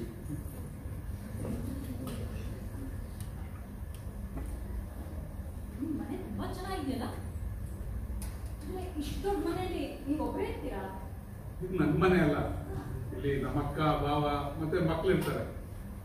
ವೀಕೆಂಡ್ಸ್ ಅಂತ ಬಿಡುವಿದ್ದಾಗ ಸುಮ್ಮನೆ ಹಾಗೆ ಬಂದು ಹೋಗ್ತೀನಿ ಅಷ್ಟೇ. ಮತ್ತೆ ಯಾರು ಪಾಕಿಸ್ತಾನದಲ್ಲಿ? ಎಲ್ಲ ಜಪಾನ್ಗೆ ಹೋಗಿದ್ದಾರೆ ಹಾಲಿಡೇಸ್ ಎಲ್ಲ. ಇವತ್ತು ಭಾನುವಾರ ಆದ್ರಿಂದ ಕೆಲಸದವ್ರಿಗೂ ರಜಾ. ಹಾಗಾಗಿದೆ ನೋಡಿ, ನಾನೇ ಟೀ ಮಾಡ್ಬೇಕಾಗಿ ಬಂದಿದ್ದು. ನಿಮ್ಗೊಂದು ವಿಷಯ ಕೇಳಬೇಕಿತ್ತು. ಹೇಳಿ. ಈ ಹಕ್ಕಿಗಳು ತಮ್ಮ ಮನೆ ಸಾರಿ ಗೂಡು ಹಾ. ಹಾಳಾದ್ಮೇಲೆ ಇನ್ನೊಂದು ಕಟ್ತಾವ ಅಥವಾ ವರ್ಷ ವರ್ಷ ಅದನ್ನೇ ರಿಪೇರಿ ಮಾಡ್ಕೊಳ್ತಾವ? ಮೊದಲನೇದಾಗಿ ಪಕ್ಷಿಗಳ ಗೂಡು ಕಟ್ಟುವ ಉದ್ದೇಶ ಏನು? ಸಂಜೆ ಆದ್ಮೇಲೆ ವಿಶ್ರಾಂತಿ ಮಾಡಕ್ಕೆ, ರಾತ್ರಿ ಮಲ್ಗೋಕೆ, ಮತ್ತೆ ಮೊಟ್ಟೆ ಇಟ್ಟು ಮರಿನ್ ಬೆಳ್ಸಕ್ಕೆ. ನೀವು ಹೇಳಿದ್ದು ಅರ್ಧ ಮಾತ್ರ ನಿಜ. ಆದ್ರೆ ಪಕ್ಷಿಗಳು ಮೊಟ್ಟೆ ಇಟ್ಟು ಮರಿ ಮಾಡಕ್ಕೆ ಗೂಡು ಉಪಯೋಗಿಸ್ತಾ ಇರೋದಲ್ಲ, ಅದು ಮಾತ್ರ ಸರಿ. ಉಳಿದಾಗೆ ಅದು ರಾತ್ರಿ ಮಲಗೋದು, ವಿಶ್ರಾಂತಿ ತಗೊಳ್ಳೋದು, ಅದೆಲ್ಲ ಎಲ್ಲಿ ಅವಕ್ಕೆ ಸಾಯಂಕಾಲ ಆಗ್ತಿದ್ದಾಗೆ ಜಾಗ ಸಿಗುತ್ತೋ, ರೆಂಬೆ ಕೊಂಬೆ ಗಿಡ ಸಿಗುತ್ತೋ ಅಲ್ಲೇ ಹೀಗೆ ಅದನ್ನ ಇಟ್ಕೊಂಡು ನಿದ್ದೆ ಮಾಡ್ಬಿಡ್ತಾರೆ. ಮತ್ತೆ ಹೇಳಿ. ಅಲ್ಲ, ಒಂದೊಂದು ಕೊಟ್ರೆಯಲ್ಲೂ ಇರ್ತದೆ. ಹಾ, ಕೆಲವೊಂದು ಪಕ್ಷಿಗಳು ಕೊಟ್ಟಲ್ಲಿ ಇರುತ್ತೆ. ಸುಮಾರು ವಿಷಯ ತಿಳ್ಕೊಂಡಿದ್ದಾರೆ ಇವರು. ಹಾಗಾದ್ರೆ ಗೂಡು ಮೊಟ್ಟೆ ಇಡಕ್ ಮಾತ್ರನಾ? ಇಲ್ಲದ್ರೆ ಇಲ್ವಾ? ಹೌದು, ಗೂಡು ಮೊಟ್ಟೆ ಇಡಕ್ ಮಾತ್ರ. ಆದ್ರೆ ಇದೆಲ್ಲ ತುಂಬಾ ಬೇಸಿಕ್ ವಿಷಯಪ್ಪ. ನಿಮ್ಗೆ ಗೊತ್ತಿರುತ್ತೆ ಅನ್ಕೊಂಡಿದ್ರೆ. ನೀವೇ ನಿಮ್ಮನ್ನ ಜರ್ನಲಿಸಂ ಬಗ್ಗೆ ಕೇಳಿದ್ರೆ ನಿಮ್ಗೆ ಬೇಸಿಕ್ ವಿಷಯ ಏನು ಗೊತ್ತಿರಲ್ಲ ಬಿಡಿ. ನಿಜ, ಹಿಂಗೆ ಬೇಯಿಸ್ತಾ ಇದ್ದಾರೆ ಅಷ್ಟೇ, ಬೇಜಾರು ಮಾಡ್ಕೋಬೇಡಿ. ಅವತ್ತು ನಿಮ್ಮ ಹಾಸ್ಟೆಲ್ಗೆ ಬಂದು ಲೇಡೀಸ್ ಹಾಸ್ಟೆಲ್ಗೆ ಕಾಶ್ಮೀರಿ ಹಕ್ಕಿಗಳ ಬಗ್ಗೆ ಮಾತಾಡಿದ್ನಲ್ಲ, ಏನಿಸ್ತು? ಎಷ್ಟು ಚೆನ್ನಾಗಿ ಮಾತಾಡ್ರಿ. ನಂಗಂತೂ ಅವತ್ತೇ ಕಾಶ್ಮೀರಕ್ಕೆ ಹೋಗಿ ಆ ಹಕ್ಕಿಗಳನ್ನೆಲ್ಲ ಲೈವ್ ಆಗಿ ನೋಡೋಣ ಅನಿಸ್ತು. ಓ, ಅಷ್ಟೊಂದು ಇಷ್ಟ ಆಯ್ತಾ? ಅದೊಂದು ಬಿಹೇವಿಯರ್ ಬಗ್ಗೆ ಎಷ್ಟು ಸಿಂಪಲ್ ಆಗಿ ಹೇಳಿದ್ರಿ. ಮಧ್ಯ ಜೋಕ್ಸ್ ಬೇರೆ ಮಾಡ್ತಾ ಇದ್ರಿ. ಏನು ಅಲ್ಲಿರೋ ಹುಡುಗಿರ್ನೆಲ್ಲ ನೋಡಿ ಸ್ಫೂರ್ತಿ ಬಂದ್ಬಿಟ್ಟ? ಏನಪ್ಪ, ಹುಡುಗಿರ ಹಾಸ್ಟೆಲಲ್ಲಿ ಗಂಡಸರು ಯಾವಾಗ್ಲೂ ಚೆನ್ನಾಗಿ ಮಾತಾಡ್ತಾರಂತೆ. ಹಾಗೇನಿಲ್ಲಪ್ಪ, ಏನೋ ನನ್ಗೆ ಗೊತ್ತಿರೋ ಸ್ವಲ್ಪ ವಿಚಾರನ ಹಂಚ್ಕೊಂಡೆ ಅಷ್ಟೇ. ಹಾಗೆ ಅಲ್ಲಿ ಸಿಗೋ ಬ್ಲ್ಯಾಕ್ ನೆಕ್ ಕ್ರೇನ್ ಹಕ್ಕಿ ಇದೆಯಲ್ಲ, ಓಕೆ, ನೀವು ಎಷ್ಟು ಕೆಲಸ ಅದನ್ನ ಉಳಿಸೋಕೆ ಎಷ್ಟು ಕೆಲಸ ಮಾಡಿದ್ದೀರಾ, ನನ್ಗಂತೂ ತುಂಬಾ ಮೆಚ್ಚುಗೆ ಆಯ್ತು. ಹೇಗೆ ನಿಮ್ಮಲ್ಲಿರೋ ಫೀಲ್ಡ್ ಬಯಾಲಜಿಸ್ಟ್ ಆಕ್ಟಿವಿಸ್ಟ್ ಹಾಕೊಂಡು ಮಾಡಾದ್ರೆ? ಅನಿವಾರ್ಯತೆ, ಅಗತ್ಯತೆ. ಇವಾಗ ಟೀ ಮಾಡಕ್ ಕಲ್ತಿದ್ದೀನಲ್ವಾ, ಹಾಗೆ. ಆದ್ರೂ ಟೀ ಮಾಡೋರೆಲ್ಲ ನಿಮ್ ಹಾಗೆ ಬೇರೆ ಬೇರೆ ಕೆಲಸಗಳನ್ನೆಲ್ಲ ಮಾಡ್ತೀವಲ್ಲ? ಅದು ನಿಜ. ಬಹಳ ರಿಸರ್ಚ್ ಮಾಡಿದ್ರೆ ನನ್ನ ಬಗ್ಗೆ. ತುಂಬಾ ವರ್ಷದಿಂದ ಪಕ್ಷಿ ವೀಕ್ಷಣೆ ಮಾಡ್ತಿದ್ರು ಅಥವಾ ಇತ್ತೀಚೆಗೆ ಶುರು ಮಾಡಿದ್ರು? ವರ್ಷಗಳಿಂದೇನಲ್ಲ, ಒಂದು ಒಂದಷ್ಟು ಹಕ್ಕಿಗಳನ್ನ ಗುರುತಿಸ್ತೀನಿ. ಅವುಗಳನ್ನ ನೋಡಕ್ಕಂತೂ ತುಂಬಾ ಖುಷಿ ಆಗುತ್ತೆ. ಆದ್ರೆ ನಿಮ್ ಹಾಗೆ ಬಿಹೇವಿಯರ್ ಸ್ಟಡಿ ಏನ್ ಮಾಡಕ್ ಹೋಗಿಲ್ಲ. ನನಗ್ ಸಮಯನೂ ಇರಲ್ಲ. ನಾವು journalist Jack of all master of non ಅಂತಾರಲ್ಲ ಹಾಗೆ. ಏನಾದ್ರೂ ತಪ್ಪು ಕಾಣೋದು. ನನ್ನ ಪ್ರಕಾರ Jack of all master of one ಆದ್ರೆ ಬಹಳ ಒಳ್ಳೆಯದು. ಮತ್ತೆ ಆ ಒನ್ ಇದೆಯಲ್ಲ ಅದು ನಮ್ದೇ ಫೀಲ್ಡ್ ಆದ್ರೆ ಫೀಲ್ಡ್ಗೂ ತುಂಬಾನೇ ಅನುಕೂಲ ಆಗುತ್ತೆ. ಹೌದು, ಅದು ನಿಜಾನೇ. ಮತ್ತೆ ಇನ್ನೊಂದು, ಈ ನಿಮ್ ಪುಸ್ತಕದಲ್ಲಿ ಬರೀತಿರಲ್ಲ ಹಕ್ಕಿಗಳ ಬಗ್ಗೆ ಬರೆಯುವಾಗ ಇಂತಿಂತ ಹಕ್ಕಿ ಈ ರೀತಿಯ ಪೊದೆ ಗಿಡ ಮರಗಳಲ್ಲಿ ಕಾಣಿಸ್ಬೋದು ಅಂತೀರಾ. ಹಾಗಾದ್ರೆ ನಾನು ಒಂದು ಹಕ್ಕಿ ಒಂದು ಮರದ ಅಥವಾ ಗಿಡದ ಹೆಸರು ಹೇಳಿದ್ರೆ ನೀವು ಅಲ್ಲಿ ಯಾವ ಯಾವ ಹಕ್ಕಿಗಳು ಕಾಣಿಸ್ಬೋದು ಅಂತ ಅಂದಾಜು ಮಾಡ್ಬೋದಾ? ಖಂಡಿತವಾಗ್ಲೂ ಅಂದಾಜು ಮಾಡ್ಬೋದು. ಮತ್ತೆ ಬಹಳಷ್ಟು ಸರಿ ಖರಾರುವಾಕಾಗಿ ಹೇಳ್ಬೋದು. ಜೊತೆಗೆ ಅಲ್ಲಿನ ಪರಿಸರ, ವಾತಾವರಣ, ಗಿಡ, ಮರ, ನೀರಿನ ಲಭ್ಯತೆ, ಮಣ್ಣು ಇದೆಲ್ಲ ನೋಡಿದಾಗ ಪಕ್ಷಿ ಒಂದೇ ಅಲ್ಲ, ಅಲ್ಲಿರೋ ಇಡೀ ಜೀವ ಸಂಕುಲ ಅಂದ್ರೆ ಚಿಟ್ಟೆ, ಪತಂಗ, ಇರುವೆ, ಹಾವುರಾಣಿ, ಪ್ರಾಣಿ, ಹಾವು ಹೀಗೆ ಎಲ್ಲಾನು ಅಂದಾಜು ಮಾಡ್ಬೋದು. ಇಂಟ್ರೆಸ್ಟಿಂಗ್. ಹೌದು. ಮತ್ತೆ ಇನ್ಯಾವ ಫೀಲ್ಡ್ ಅಲ್ಲಿ ನಿಮ್ಗೆ ಆಸಕ್ತಿ ಇದೆ? ನಾನು ಭರತನಾಟ್ಯದಲ್ಲಿ ಹಿಸ್ಟ್ರಿ, ಪೊಲಿಟಿಕ್ಸ್, ಇಂಗ್ಲಿಷ್ ಲಿಟ್ರೇಚರ್ ಮತ್ತೆ ಹೆಚ್ಚಾಗಿ ನೇಚರ್. ನನ್ಗೆ ಏಕೋ ಗೊತ್ತಿಲ್ಲ ರೀ, ಭರತನಾಟ್ಯ ಮತ್ತೆ ಪೊಲಿಟಿಕ್ಸ್ ಅಂದ್ರೆ ಮೊದಲಿಂದನೂ ಅಷ್ಟಕ್ಕಾಗ್ತದೆ. ಆದ್ರೆ ಇಂಗ್ಲಿಷ್ ಲಿಟ್ರೇಚರ್ ಮತ್ತೆ ನೇಚರ್ ಅಂದ್ರೆ ತುಂಬಾನೇ ಇಷ್ಟ. ಹಾಗೆ ನಿಮ್ ರೈಟಿಂಗ್, ಇಂಗ್ಲಿಷ್ ರೈಟಿಂಗ್ ಅಷ್ಟು ಚೆನ್ನಾಗಿರುತ್ತಲ್ಲ. ಗಮನಿಸಿದಿರ ನೀವು? ಅಂದಾಗೆ ಮಧ್ಯಾಹ್ನ ಊಟಕ್ಕೆ ಇರ್ತೀರಲ್ಲ ನೀವು? ಇರ್ತೀನಿ. ಆಮೇಲೆ ತೊಂದರೆ ಆಗದಿದ್ರೆ ರಾತ್ರಿ ಊಟಕ್ಕೂ ಇಲ್ಲ. ಅಂದ್ರೆ ಏನಪ್ಪ ಖುಷಿ ಇಲ್ವಾ ನಿಮ್ಗೆ? ಮತ್ತೆ ನೀವು ಕೇಳ್ತಿದ್ದಲ್ವಾ ನಾನು ಶುದ್ಧ ಸಸ್ಯಾಹಾರಿ, ಮೊಟ್ಟೆನೂ ತಿನ್ನಲ್ಲ ಅಂತ. ಅದಕ್ಕೋಸ್ಕರ ನಿಮ್ಗೆ ಅಂತ ಚಪಾತಿ, ಪಲ್ಯ ಮತ್ತೆ ಸ್ವಲ್ಪ ಅನ್ನದಾಲ್ ಮಾಡ್ತೀನಿ. ಆಗ್ಬೋದಲ್ಲ? ಬರಲ್ಲ. ಅಷ್ಟೊಂದು ನೆನ್ಪಿಟ್ಕೊಂಡಿದ್ದೀನಿ ನನ್ನ ಬಗ್ಗೆ. ಇಂಟ್ರೆಸ್ಟ್ ಈಸ್ ಮೆಮೊರಿ ಅಂತಾರಲ್ಲ ಹಾಗೆ. ನಮ್ಗೆ ಯಾರ ಬಗ್ಗೆ, ಯಾವ್ದ್ರ ಬಗ್ಗೆ ಆಸಕ್ತಿ ಇರುತ್ತೋ ಆ ವಿಚಾರ ತುಂಬಾ ಚೆನ್ನಾಗಿ ನೆನಪಿಟ್ಕೊಂಡಿರ್ತೀವಿ. ಅಂದ್ರೆ ಗೊತ್ತಾಯ್ತಲ್ಲ ನಿಮ್ಗೆ. ಹೀಗೆ ನಿಧಾನವಾಗಿ ಪರಸ್ಪರ ಅರ್ಥ ಮಾಡಿಕೊಂಡು ಮುಂದುವರಿಯೋಣ. ನಾನಂತೂ ನಿಮ್ಗೆ ಯಾವ ವಿಚಾರಕ್ಕೂ ಒತ್ತಾಯ ಮಾಡಲ್ಲ, ಮತ್ತೆ ನಿಮ್ಮಿಂದನೂ ನಾನು ಅದನ್ನೇ ನಿರೀಕ್ಷೆ ಮಾಡ್ತೀನಿ. ಆಗ್ಬೋದು. ಆದರೆ ನಿರೀಕ್ಷೆಗಳೇ ಅಲ್ವೇ ನಮ್ಗೆ ಜೀವಿಸೋದ್ ಶಕ್ತಿ ಕೊಡೋದು. ಮಿಸ್ಕೆ ಏನೋ ಹೇಳ್ತಾ ಇದ್ರೆ? ಏನಿಲ್ಲ ಏನಿಲ್ಲ. ನಿಮ್ಗೊಂದು ಕಥೆ ಹೇಳ. ಕತೆ ಯೋಚನೆ ಮಾಡ್ತಾ ಇದ್ರಾ? ಹಾಡಲ್ಲಿ ಒಂದು ಹಕ್ಕಿ ಫ್ಯಾಮಿಲಿ ಇತ್ತಂತೆ. ಒಂದು ಗೂಡು ಮಾಡ್ಕೊಂಡಿತ್ತು, ಅದರಲ್ಲಿ 2 ಮರಿ ಇದ್ವಂತೆ. ಇದಕ್ಕಿದ್ದಂಗೆ ಒಂದ್ ದಿವಸ ಒಂದು ಮರಿ ಹುಷಾರ್ ತಕ್ಕೋಯ್ತು. ತಾಯಿ ಹಕ್ಕಿಗಂತೂ ತುಂಬಾನೇ ಯೋಚನೆ ಆಗೋಯ್ತು. ಏನ್ ಮಾಡೋದಪ್ಪ, ನಮ್ಮ ಮರಿ ಏನು ಆಹಾರ ತಗೊಳ್ತಾ ಇಲ್ಲ, ಏನ್ ಮಾಡೋದು ಅಂತ ತಂದೆ ಹಕ್ಕಿ ಹತ್ರ ಬಂತು. ನೀವೇನಾದ್ರೂ ವಿಷದ ಕೀಟ ಏನಾದ್ರೂ ತಿನ್ಸಿದ್ರ ಅಂತ ಹೇಳ್ತು. ತಂದೆಗಂತೂ ಏನು ಯೋಚನೆನೇ ಇಲ್ಲ. ತಾಯಿ ಹಕ್ಕಿ ಹೇಳ್ತು, ನೀನು ಏನು ಯೋಚನೆ ಮಾಡ್ಬೇಡ, ಎಲ್ಲ ಪರಿಹಾರ ಇದೆ. ಹೇಳುತ್ತೆ ಪರಿಹಾರ?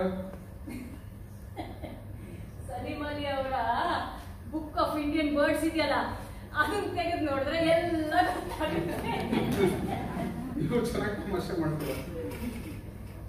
ಇದು ಕತೆನಾ?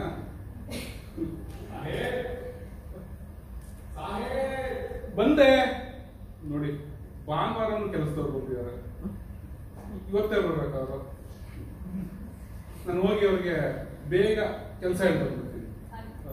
ನೀವು ಅಲ್ಲಿ ತನಕ ಕೂತೀರಿ. ಬೇಜಾರಾದ್ರೆ ಪುಸ್ತಕ ಅದನ್ನೆಲ್ಲ ನೋಡ್ತಾ ಇರಿ. ಸಾರಿ ಬಿಟ್ಟು ಹೋಗ್ತಾ ಇದ್ದೀನಿ. ಈಗೇನು ಬೇಜಾರಿಲ್ಲ ಅಲ್ಲ? ಸಿಗ್ತೀನಿ.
अनि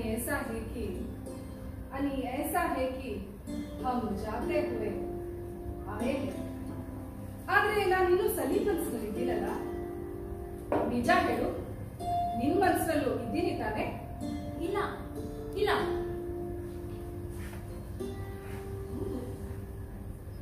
ನಾನೇನ್ ತಪ್ಪು ಮಾಡಿಲ್ಲ. ಸಲೀಂ ಸರಿ ನನ್ಗೆ ಇಲ್ಲಿ ಬರಕ್ ಹೇಳಿದ್ದು. ನಾನು ಯಾವಾಗ ನೀನ್ ತಪ್ಪು ಮಾಡಿದೆ ಅಂತ ಹೇಳಿದೆ? ನನಗೆ ಖುಷಿ ಆಗ್ತಿದೆ ಸಲೀಂಗೆ ನಿನ್ನನ್ನು ಕೈ ಸಿಕ್ಕಿದ್ದಲ್ಲ ಅಂತ. ಅಂದ್ರೆ ನಾನು ನಿನ್ ಸ್ಥಾನ ತುಂಬೋದು ಅಂತ ಅನ್ಸುತ್ತಾ ನಿಮ್ಗೆ?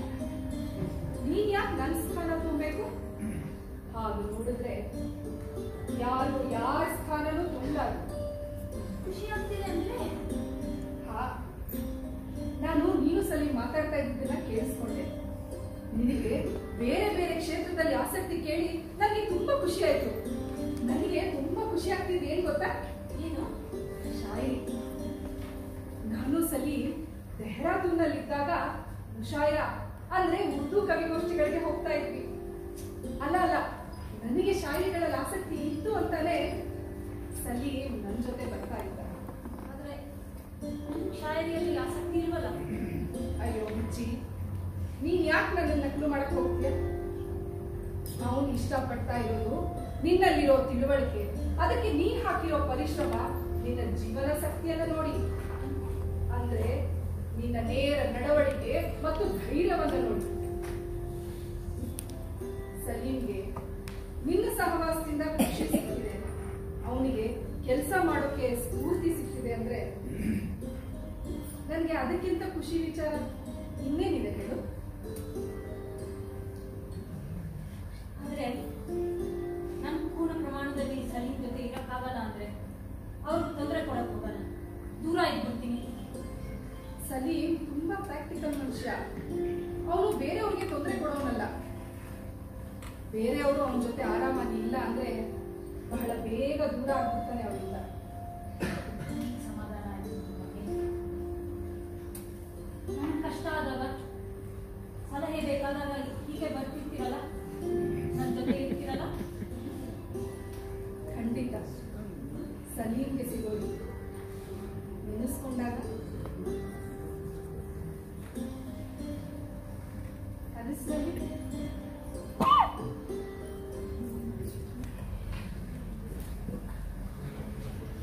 ಈಗಲೂ ಅವ್ರನ್ನ ನೆನೆಸ್ಕೊಳ್ತೀರಾ ಸರ್? ನೆನಪಾಗ್ತದೆ. ಪ್ರಾಮಾಣಿಕವಾಗಿ ನೆನಪಾದಾಗ ಏನೋ ಖುಷಿ ಅನಿಸುತ್ತೆ. ಹೊಸ ಕೆಲಸ ಮಾಡೋಕ್ಕೆ ಉತ್ಸಾಹ. ನಿಮ್ಮ ಮತ್ತೆ ಅವ್ರ ಸಂಬಂಧ ಹೇಗೆ ಮುಂದುವರಿತು? ನಾನು ವೀಕೆಂಡ್ಸ್ ಅಲ್ಲಿ ಬಾಂಬೆಯ ನಮ್ಮ ಕಾಲೇಜ್ ಬಂದು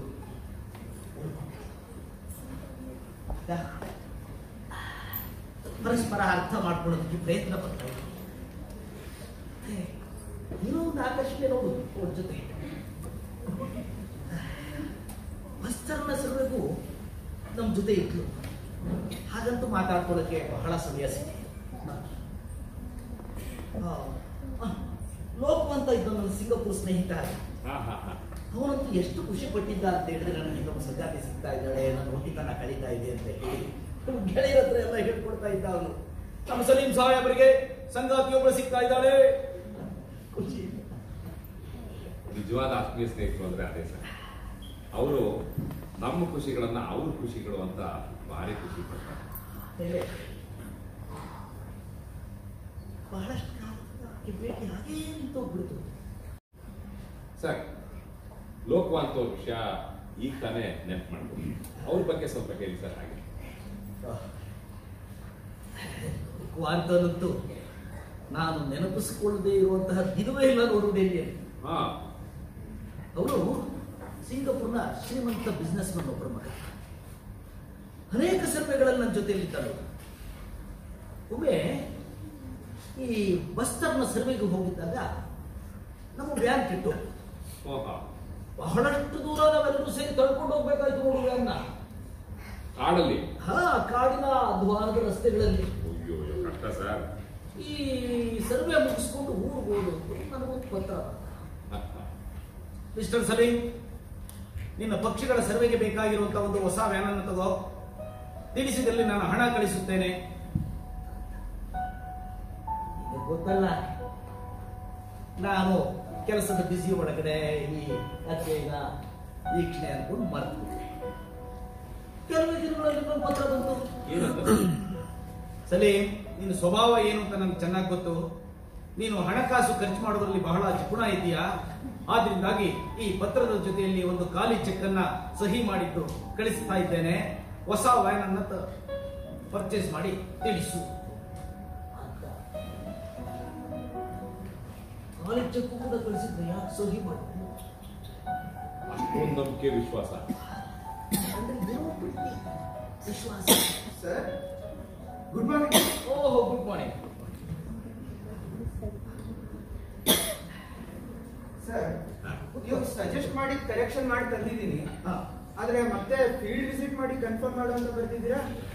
ಇನ್ನೇನಯ್ಯ, ನೀವು ಲ್ಯಾಬ್ ಅಲ್ಲಿ ಕುತ್ಕೊಂಡು ಪಕ್ಷಿಯ ಹೊಟ್ಟೆಯಲ್ಲಿ ಏನಿದೆ ಅಂತ ಅನಲೈಸ್ ಮಾಡ್ತಾ ಇದ್ರೆ ನಿಮ್ಗೆ ಅದರ ಕೆಮಿಕಲ್ ಕಾಂಪೋಸಿಷನ್ಸ್ ಗೊತ್ತಾಗ್ಬೋದು ಅಷ್ಟೇ. ಅದು ಬಿಟ್ಟು ಯಾವ ಮರದ ಹಣ್ಣು ತಿಂದಿದೆ, ಯಾವ ಮರದ ಹಣ್ಣಿನ ಬೀಜ ತಿಂದಿದೆ, ಎಲ್ಲಿಂದ ಮಕರಂದ ಹೀರಿದೆ ಅಂತ ಯಾಕೆ ಗೊತ್ತಾಗುತ್ತೆ ಹೇಳು? ಮಸ್ಟ್ ಐ ಸೇ, ಅದು ರಿಸರ್ಚ್ ಬೇಕಾಗಿರುವಂತ ಅಗತ್ಯ. ನೀವು ಹೇಳೋದು ನಿಜಾನೇ ಸರ್. ಆದ್ರೆ ಈಗ ಟೆಕ್ನಾಲಜಿ ಎಲ್ಲ ತುಂಬಾ ಬೆಳೆದಿದೆಯಲ್ಲ, ಅದ್ರ ಪ್ರಯೋಜನ ಪಡ್ಕೊಂಡ್ರೆ ಉಪಯೋಗ ಆಗುತ್ತಲ್ಲ ಸರ್? ಆಗುತ್ತೆ ಆಗುತ್ತೆ, ಒಪ್ಕೊಳ್ಳೋಣ. ಟೆಕ್ನಾಲಜಿಯು ಬಳಸಬೇಕು. ಈಗ ಪಕ್ಷಿಗಳ ವಲಸೆಯನ್ನ ಅಧ್ಯಯನ ಮಾಡೋಕೆ ಅಂತ ರಾಡಾರ್ ಟೆಕ್ನಾಲಜಿಯನ್ನ ಅಳವಡಿಸಿಕೊಂಡ್ರೆ ಅದ್ರಲ್ಲಿ ತಪ್ಪೇನಿಲ್ಲ. ಆದ್ರೆ ನೀವು ಕಂಪ್ಯೂಟರ್ ಎದುರಲ್ಲಿ ಕೂತ್ಕೊಂಡ್ಬಿಟ್ಟು ಎಲ್ಲಾ ರಿಸರ್ಚ್ ಕೂಡ ನಾವು ಇಲ್ಲೇ ಮುಗಿಸ್ಬಿಡ್ತೀವಿ ಅಂತ ಹೇಳಿದ್ರೆ ಅದಾಗುತ್ತೆ. ಸಂಶೋಧನೆ ಅಂದ್ರೆ ಫೀಲ್ಡ್ ವಿಸಿಟ್ ಅನ್ನೋಂಥದ್ದು ಎಷ್ಟು ಅಗತ್ಯ ಅನ್ನೋದು ಅರ್ಥ ಮಾಡ್ಕೋಬೇಕು ನೀವು ಕೆಲಸ ಮಾಡ್ಬೇಕಾದ್ರೆ. ನಾನೇನಾದ್ರು ಹೇಳಿದ್ರೆ ಹೇಳಿ, ತಗೋ ಅಡ್ವೈಸ್ ತಗೋ. ದೇವಿಯಲ್ಲಿ ಈಗ ಸಾಹೇಬ್ರ ಕಾಲದಲ್ಲಿ ನಡ್ಕೊಂಡೇ ಓಡಾಡ್ಬೇಕಾಗಿತ್ತು. ಅವರು ದುರ್ಗಮವಾದ ಕಾಡಲ್ಲಿ ವ್ಯಾನು ಜೀಪು ಅದು ಕೆಟ್ಟೋಗಿರೋದನ್ನೆಲ್ಲ ತಕೊಂಡು ಓಡಾಡ್ತಿದ್ರು. ಅದರಿಂದ ಅನುಕೂಲನೋ ಅನನುಕೂಲನೋ? ಅನುಕೂಲನೇ ಆಗುತ್ತೆ. ಹೇಗೆ ಅಂತ ನೀನ್ ಹೇಳ್ತೀವ ನಾನೇ. ಯಾಕಂದ್ರೆ ಈಗ ಹೋಗ್ಬೇಕಾದ್ರೆ ಅಲ್ಲಿ ನಿಂತು ಹೋದಾಗ ಸುತ್ತಮುತ್ತ ಕಣ್ಣಿಗೆ ಏನೋ ಕಾಣ್ತದೆ, ಹೊಸ ಹೊಸ ಕಾಣಿಸ್ತಾ ಇರ್ತದೆ. ನೀನು ನಡ್ಕೊಂಡು ಹೋದಾಗ ನಿನ್ ಕಣ್ಣಿಗೆ ಚೆನ್ನಾಗಿ ಬಿಡೋದಕ್ಕಿಂತ ಟ್ರೈನಲ್ಲೋ ಪ್ಲೇನಲ್ಲೋ ಹೋದ್ರೆ ಎಲ್ಲ ಚೆನ್ನಾಗಿ ಕಂಡುಬಿಡ್ತದೆ ಇಲ್ಲ ಅಲ್ವಾ? ಈಗ ನೀನು ಈ ಕಾಲಕ್ಕೆ ಟೆಕ್ನಾಲಜಿ ಮೇಲೆ ನಂಬಿಕೆ ಇಟ್ಕೊಂಡು ಅದೇ ಎಲ್ಲ ಅಲ್ಲ ಅಂತ ಅವ್ರು ಹೇಳ್ತಿರೋದು. ನಿನ್ನ ಅಂದಾಜನ್ನು ಅವ್ರ ಅಂದಾಜನ್ನು ಎರಡನ್ನೂ ಬೆಸೆದು ಒಂದು ಮಧ್ಯಮ ಮಾರ್ಗ ಹುಡುಕೋಬೇಕು ಅಂತ ಸಾಹಿತ್ಯ ಹೇಳ್ತಾರೆ ಅಲ್ವಾ? ಅಂದ್ರು ನನ್ನೊಂದು ಪ್ರಶ್ನೆ ಇದೆ ಸರ್. ಏನಪ್ಪ ಅದು? ಈ ಭರತ್ಪುರ್ನ ಪಕ್ಷಿಧಾಮ ಅಂತ ಘೋಷಣೆ ಮಾಡಿ ಅಲ್ಲಿರೋ ಗುಜ್ಜಾರ್ನೆಲ್ಲ ದನ ಎಮ್ಮೆ ಮೇಯಿಸೋದಕ್ಕೆ ತಡೆದಿದ್ದು ಅಲ್ಲಿನ ಹಕ್ಕಿಗಳ ಸಂಖ್ಯೆನೇ ಕಡಿಮೆ ಮಾಡ್ಬಿಡ್ತು. ಈ ವಿಷಯದಲ್ಲಿ ಎಲ್ಲೋ ನಿಮ್ ನಿರ್ಧಾರ ತಪ್ಪಾಯ್ತು ಅಂತ ಅನ್ಸಲ್ವಾ ಸರ್? Very good observation. ನೀನು ಹೇಳೋದು ನಿಜ. ಆಗ ನಾವು ಫೀಲ್ಡ್ಗೆ ಹೋಗಿನೇ ಇಂಥ ತೀರ್ಮಾನ ತಗೊಂಡು ಹೀಗೆಲ್ಲ ಆಗಿದೆ ಅಂದ್ರೆ ಈಗ ಯೋಚನೆ ಮಾಡು ನೀನು. ಟೆಕ್ನಾಲಜಿ ಎದುರಿನಲ್ಲಿ ಕುತ್ಕೊಂಡ್ರೆ ಇನ್ನೇನೆಲ್ಲ ಅನಾಹುತಗಳು ಆಗ್ಬೋದು ಅಂತ ನೀನು ಹೇಳಿದಾಗೆ ಗುಜ್ಜಾರ್ನ ದನ ಎಮ್ಮೆ ಮೇಯಿಸೋ ತಪ್ಪಿಸಿದಿಂದಾಗಿ ಅಲ್ಲಿ ಜೊಂಡು ಬೆಳ್ಕೊಳ್ತು, ಪಕ್ಷಿಗಳಿಗೆ ಸ್ಪೇಸ್ ಇದ್ದಂಗಾಯ್ತು. ಆದ್ರೆ ಅವರು ಮೇಯಿಸ್ತಾ ಇದ್ದಾಗ ಏನಾಗ್ತಿತ್ತು, ಒಳ್ಳೆ ಸ್ಪೇಸ್ ಕ್ರಿಯೇಟ್ ಆಗಿ ಅಲ್ಲಿ ಪಕ್ಷಿಗಳ ಸಂತತಿ ಯಥೇಚ್ಛವಾಗಿತ್ತು. ಹೌದಲ್ವೇ? ಪರಿಸರ ಎಷ್ಟು ಸೂಕ್ಷ್ಮ ಅಲ್ವಾ ಸರ್?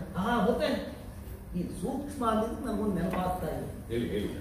ನಾನು ಈ 1939ರಲ್ಲಿ ಈ ಮೈಸೂರಿನ ಹತ್ರ ಇರುವಂತ ಗೋಪಾಲ ಸ್ವಾಮಿ ಬೆಟ್ಟದ ಕಾಡಲ್ಲಿ ಪಕ್ಷಿ ಸರ್ವೆಗೆ ಅಂತ ಹೋಗಿದ್ದೆ.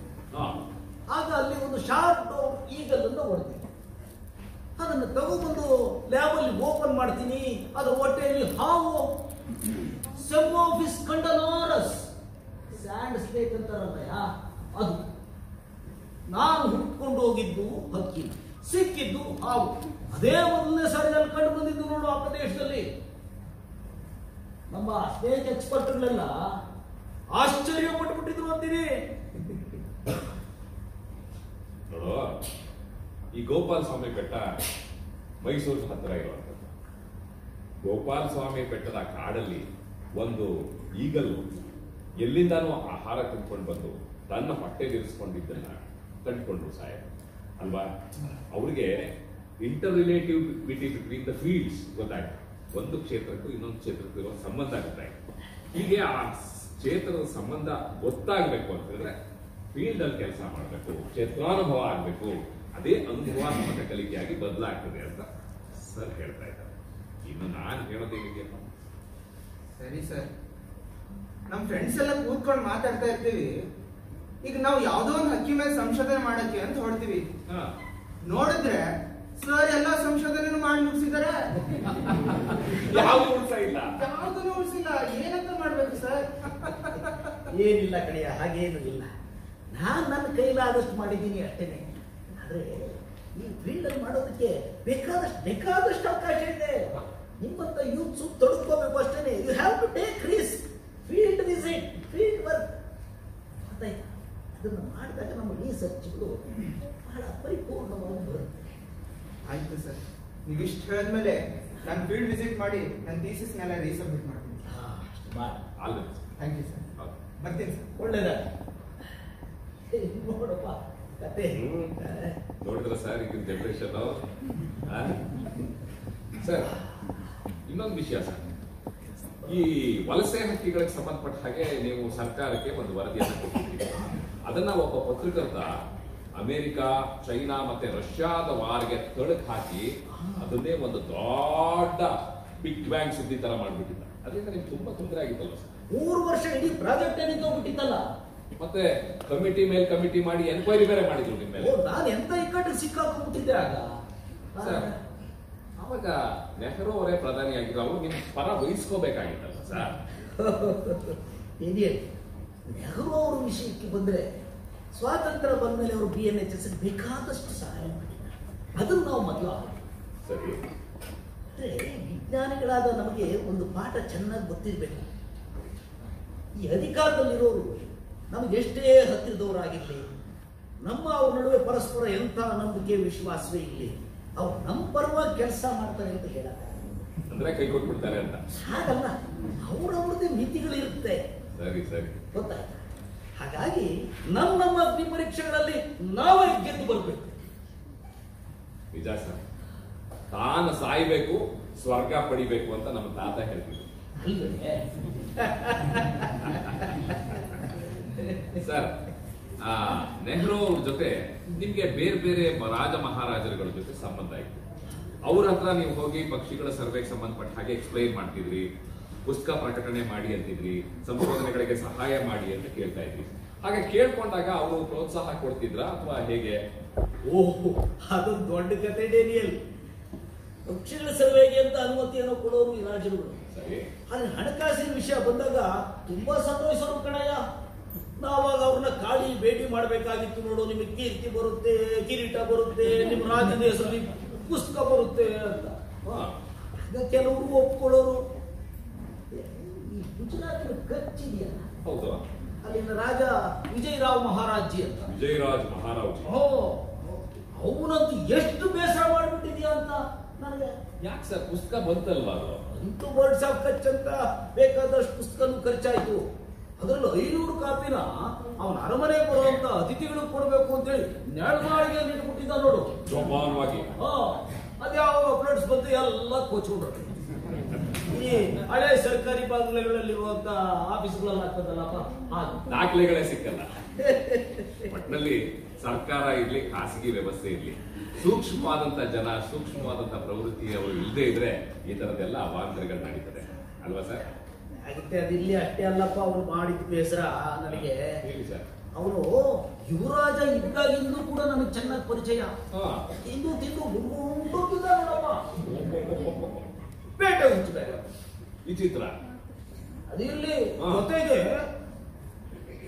ಪಕ್ಷಿ ವೀಕ್ಷಣೆ ಬರ್ಬೇಕು ನನ್ ಕೂಡ. ಅಷ್ಟು ದಪ್ಪ ಇದ್ರು. ಅವನ ಪಕ್ಷಿ ವೀಕ್ಷಣೆಯ ಕಥೆಯೋ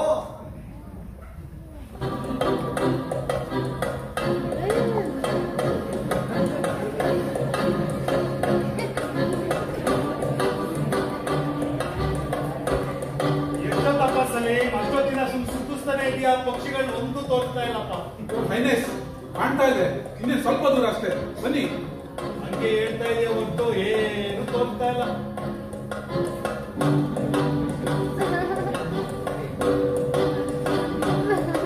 ಇಲ್ಲೇ ಹತ್ರದಲ್ಲಿದೆ ರಮೇಶ್. ಎಲ್ಲಪ್ಪ ಎಲ್ಲೂ ಕಾಣ್ತಾ ಇಲ್ಲ. ಇನ್ ಮುಂದೆ ನನ್ನ ಕುದುರೆಗೂ ಆಗಲ್ಲ, ನನ್ಗೂ ಆಗಲ್ಲಪ್ಪ ಮುಂದೆ ಬರೋದಕ್ಕೆ. ಕುದುರೆ ಆಗಲ್ಲ ಬಿಡಿ, ಇದು ಜೋಗ ಪ್ರದೇಶ. ನೀವು ಹೇಳ್ಕೊಟ್ಟು ಸ್ವಲ್ಪ ಬನ್ನಿ, ತುಂಬಾ ಚೆನ್ನಾಗಿ ಕಾಣ್ತಿದೆ, ತುಂಬಾ ಪಕ್ಷಿಗಳು ಕಾಣ್ತಾ ಇದೆ, ನಾನು ನೋಡಿ ಹೇಳ್ತೀನಿ. ನಮ್ ರಾಜ್ಯದ ಪಕ್ಷಿನ ನಮ್ಗೆ ತೋರಿಸ್ತೀಯ ಸಲಿ? ಇಷ್ಟೊಂದು ಸಂಖ್ಯೆಯಲ್ಲಿ ನೋಡಿರೋಲ್ಲ ರಮೇಶ್. ಎಲ್ಲಪ್ಪ ಬಾ ಮುಂದೆ, ಸಾಂಸ್ಕೃತಿಕ ಪರಿಕರಗಳನ್ನೆಲ್ಲ ತೆಗಿಯಪ್ಪ. ಜೈ ಮಹಾರಾಜ್.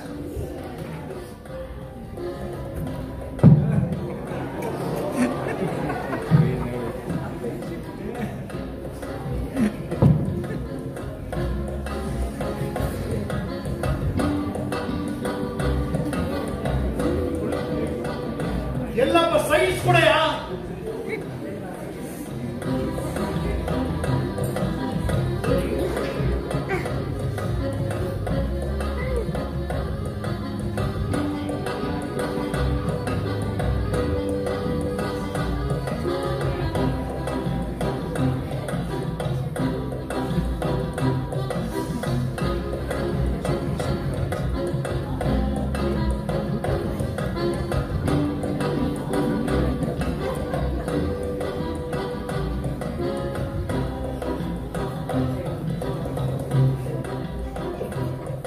ಬನ್ನಿ, ಸ್ವಲ್ಪ ದೂರ, ಇಷ್ಟು ದೂರ ಬಂದಿದೀವಂತೆ. ಆಗಲ್ಲಪ್ಪ, ಇಲ್ಲೇ ತೋರ್ಸಯ್ಯ. ಬೈನಾಕ್ಯುಲರ್ ಇಲ್ಲ, ಬೈನಾಕ್ಯುಲರ್ ಕೊಡಯ್ಯ.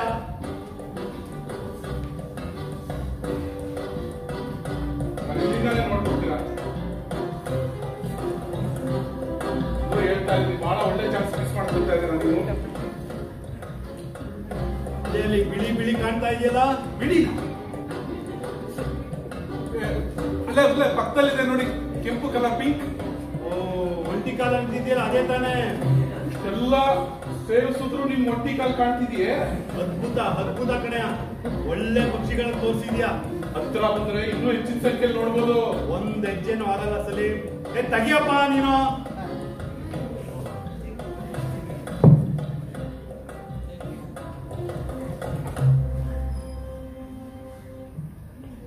ಒಂದಲ್ಲ ಎರಡಲ್ಲ, ಲಕ್ಷ ಲಕ್ಷ ಫ್ಲೆಮಿಂಗೋಗಳು.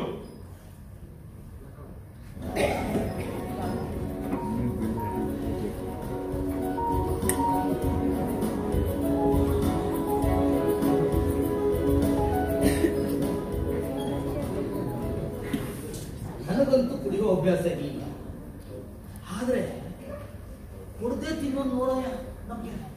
ಏನು ಕೊಡ್ತೀನಿಲ್ವಾ ಸರ್? ಏನಾದ್ರೂ ಆಗಲಿ, ಆಗ ಆ ಕಚ್ಚಲ್ಲಿ ನೋಡಿದಂತ ಆ ಲಕ್ಷ ಲಕ್ಷ ಫ್ಲೆಮಿಂಗೋಗಳು ನನ್ನ ಜನ್ಮ ಸಾರ್ಥಕ ಮಾಡ್ಕೊಂಡ್ಕೊಂಡೆ ನೋಡು. ಅದೃಷ್ಟ ಬಂದ್ರು ಸರ್. ಇನ್ನೊಂದು ವಿಚಾರ ಹೇಳಿ ಸರ್. ನಮ್ಮ ಆಫೀಸಲ್ಲಿ ಇದ್ದ ವೇಣುಗೋಪಾಲ್ ಕ್ಲರ್ಕ್ ಫೋನ್ ಮಾಡಿದ್ದ ಮಗಳ ಮದುವೆ ಅಂತ ಹೇಳಿ. ಹೋಗ್ತೀರಾ? ಆದ್ರೆ ನನ್ನ ಜೊತೆಲಿ ಎಷ್ಟೆಲ್ಲ ಜನ ಕೆಲಸ ಮಾಡಿದ್ರು. ನನ್ನ ಸ್ವಭಾವದಲ್ಲೇ ಇರುವಂತ ಸಿಡುಕು, ಅವಸರ, ಚಡ್ಪಡಿಕೆ ಎಲ್ಲ ಸಹಿಸಿಕೊಂಡು ನನಗೆ ಸಪೋರ್ಟಿವ್ ಆಗಿದ್ದು. ನಾನು ಇನ್ನೋಸೆಂಟ್ ಮನುಷ್ಯ. ಆ ಇನ್ನೋಸೆಂಟ್ ಮನುಷ್ಯನಿಗೆ ಸರಿಯಾಗಿ ಒಂದ್ಸತಿ ಮಾಡಿದಿರಲ್ಲ ನೀವು ಸರ್. ನೆನಪಿಲ್ವಾ ನಿಮ್ಗೆ? ಒಂದ್ ಲೆಟರ್ ಕೊಟ್ರಿ ಅವನಿಗೆ, ಅವನು ಆ ಲೆಟರ್ನ ಅವತ್ತು ಪೋಸ್ಟ್ ಮಾಡಬೇಕಾಗಿತ್ತು. ಪುಣ್ಯಾತ್ಮ ಮಾಡ್ಲಿಲ್ಲ. ಏನ್ ಮಾಡಿದ್ರಿ ತಾವು? ಪಕ್ಕದಲ್ಲೇ ಇದ್ದಂತ ಇಂಕ್ ಬಾಟ್ಲು ತಗೊಂಡು ತಲೆ ಮೇಲೆ ಜೈಯನ್ ಸುರಿಲಿಲ್ವಾ? ಬಹಳ ದೊಡ್ಡ ತಪ್ಪು ಮಾಡ್ಬಿಟ್ಟಿದ್ದೆ, ದೊಡ್ಡ ತಪ್ಪು ಮಾಡಿ. ಆದ್ರೂ ಪ್ರಾಯಶ್ಚಿತ್ತ ಮಾಡ್ಕೊಂಡ್ರಲ್ಲ. ನಿಮ್ಮ ಹತ್ರ ಇದ್ದಂತ 5 ವಿದೇಶಿ ಸ್ಟ್ಯಾಂಪ್ಗಳನ್ನ ಕೊಟ್ಟು ಅವನಿಗೆ ಪ್ರಾಯಶ್ಚಿತ್ತ ಮಾಡ್ಕೊಂಡು ತಪ್ಪಾಯ್ತು ಅಂತ ಕೇಳ್ಕೊಂಡ್ರಿ. ಅಂತ ದೊಡ್ಡ ಮನುಷ್ಯರು ನೀವು. ಪಾಪ ಸ್ಟಾಂಪ್ಗಳ ಕಲೆಕ್ಷನ್ ಮಾಡೋದು ಬಹಳ ಹುಚ್ಚು. ನಾನು ಕೊಟ್ಟಿದ್ದೀನಿ, ಮಾಡಿ ತಪ್ಪೇ ದೊಡ್ಡದು. ಸರ್, ನಿಮ್ಮನ್ನ ಹೇಗ್ ಮಾತಾಡ್ಸೋದು ಆಫೀಸಲ್ಲಿ ಅಂತ ನನಗೆ ಒಮ್ಮೊಮ್ಮೆ ಕನ್ಫ್ಯೂಷನ್ ಆಗೋದು. ನಾನು ಆಫೀಸಿಗೆ ಬರವೆ, ನಿಮ್ಮ ನೋಡವೆ, ನಿಮ್ಮ ಮೂಡು ಪ್ರತಿ ದಿವಸನೂ ಒಂದೇ ತರ ಇರೋದು.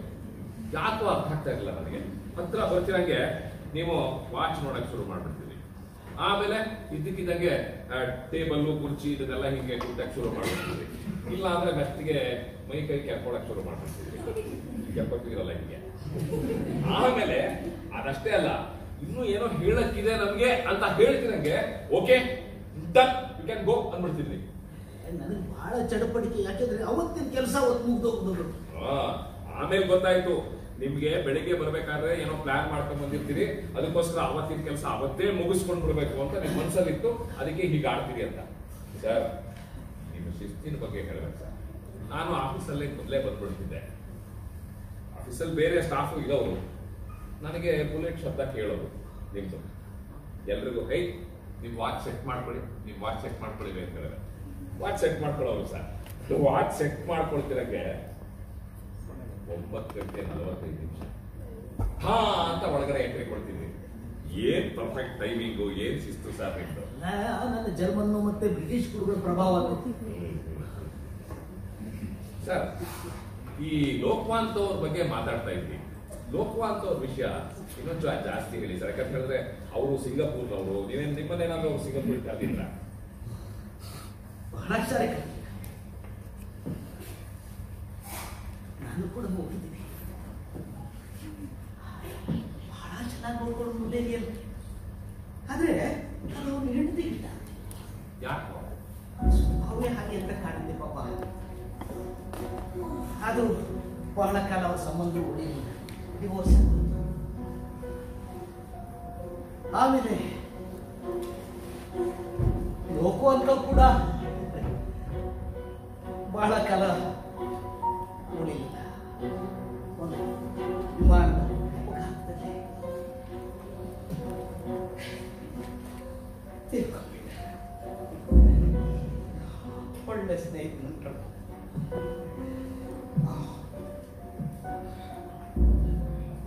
ಆಮೇಲೆ ಅವ್ರ ಮನೆಯವರ ಹೆಸರಲ್ಲಿ BNHSಗೆ ಬಹಳ ಹಣ ಕೊಟ್ಟರು sir.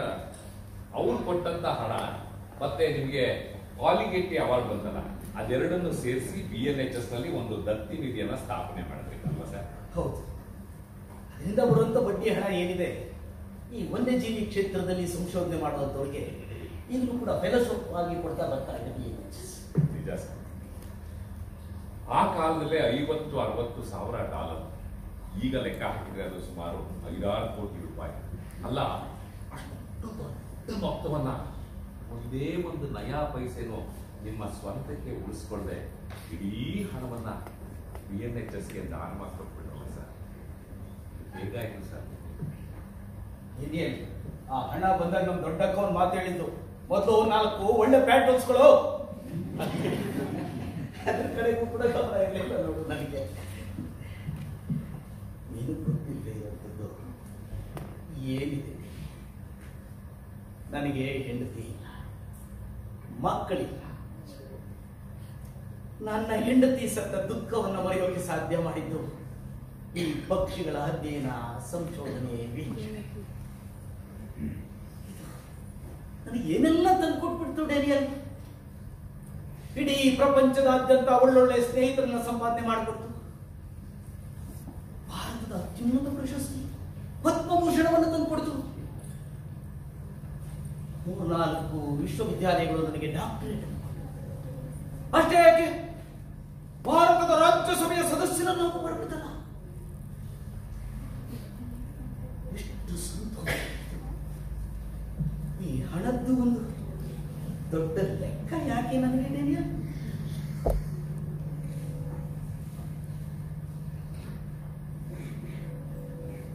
Take risk when you are young. Tell stories when you are old. ಇಂಥ ಮಾತುಗಳನ್ನ ನಿಮ್ಮಂಥವ್ರಿಗೋಸ್ಕರನೇ ಬರೆದಿದ್ದಾರೆ ಅಂತ ಅನ್ಸುತ್ತೆ ಸರ್. ಎಂತೆಂಥ ಸಾಧನೆ ಮಾಡಿದ್ರಿ ಸರ್. ಎಷ್ಟೆಲ್ಲ ಗೌರವ, ಪ್ರಶಸ್ತಿಗಳು, ಎಲ್ಲ ಸಾಧನೆಗಳನ್ನ ಮಾಡಿದ ಮೇಲೂ ಕೂಡ ನನಗೆ ಇನ್ನೂ ಸಾಧಿಸೋದಿದೆ, ನಾನಿನ್ನೂ ಕೆಲಸ ಮಾಡಬೇಕು ಅನ್ನೋ ಆಸೆ ನಮ್ಮಲ್ಲಿ ಇನ್ನೂ ಉಳ್ಕೊಂಡಿದೆಯಾ ಸರ್? ಆಸೆ ಇದೆ. ನನಗೆ ಇಷ್ಟು ಬೇಗ ಸಾಯೋಕೆ ಇಲ್ಲ. ಇನ್ನು ಈ ಪಕ್ಷಿಗಳ ಅಧ್ಯಯನ, ಸಂಶೋಧನೆ ಕುರಿತಾಗೆ ಬೇಕಾದಷ್ಟು ಕೆಲಸ ಇದೆ, ಬೇಕಾದಷ್ಟು ಕೆಲಸ ಇದೆ. ಈ ಪಕ್ಷಿಗಳ ಜಗತ್ತನ್ನ ಒಂದು ದೊಡ್ಡ ಸಾಗರಕ್ಕೆ ಹೋಲಿಸ್ಕೊಂಡ್ರೆ ಅದರ ಒಂದು ಸಣ್ಣ ಪದರಿನ ಮೇಲೆ ಮಾತ್ರ ನಾನು ಕೈಯಾಡಿಸಿದ್ದೀನಿ ಅನ್ಸುತ್ತೆ. ಅಷ್ಟಕ್ಕೆ ಇಷ್ಟೆಲ್ಲ ಸಂತೋಷ ಸಿಕ್ಕಿರ್ಬೇಕಾದ್ರೆ ಇನ್ನು ಅದ್ರ ಹಾಡು ಕೇಳಿದು ನೋಡಿದ್ರೆ ಎಂತೆಂತ ಮುತ್ತು ರಕ್ತ ಹಾಡುಗಳಿವೆಯೋ ನಾನು ನೋಡ್ಬೇಕು ಅನ್ನೋ ಆಸೆ, ಅವರೆಲ್ಲ ನೋಡ್ಬೇಕು ಅನ್ನೋ ಆಸೆ ನನಗೆ ದೊಡ್ಡ ಕನಸಿದೆ. ಈ ಪಕ್ಷಿಗಳ ಅಧ್ಯಯನ ಸಂಶೋಧನೆಗೆ ಅಂತ ಮೀಸಲಾಗಿರುವ ಒಂದು ಸಂಸ್ಥೆಯನ್ನ ನಿರ್ಮಾಣ ಮಾಡಬೇಕು.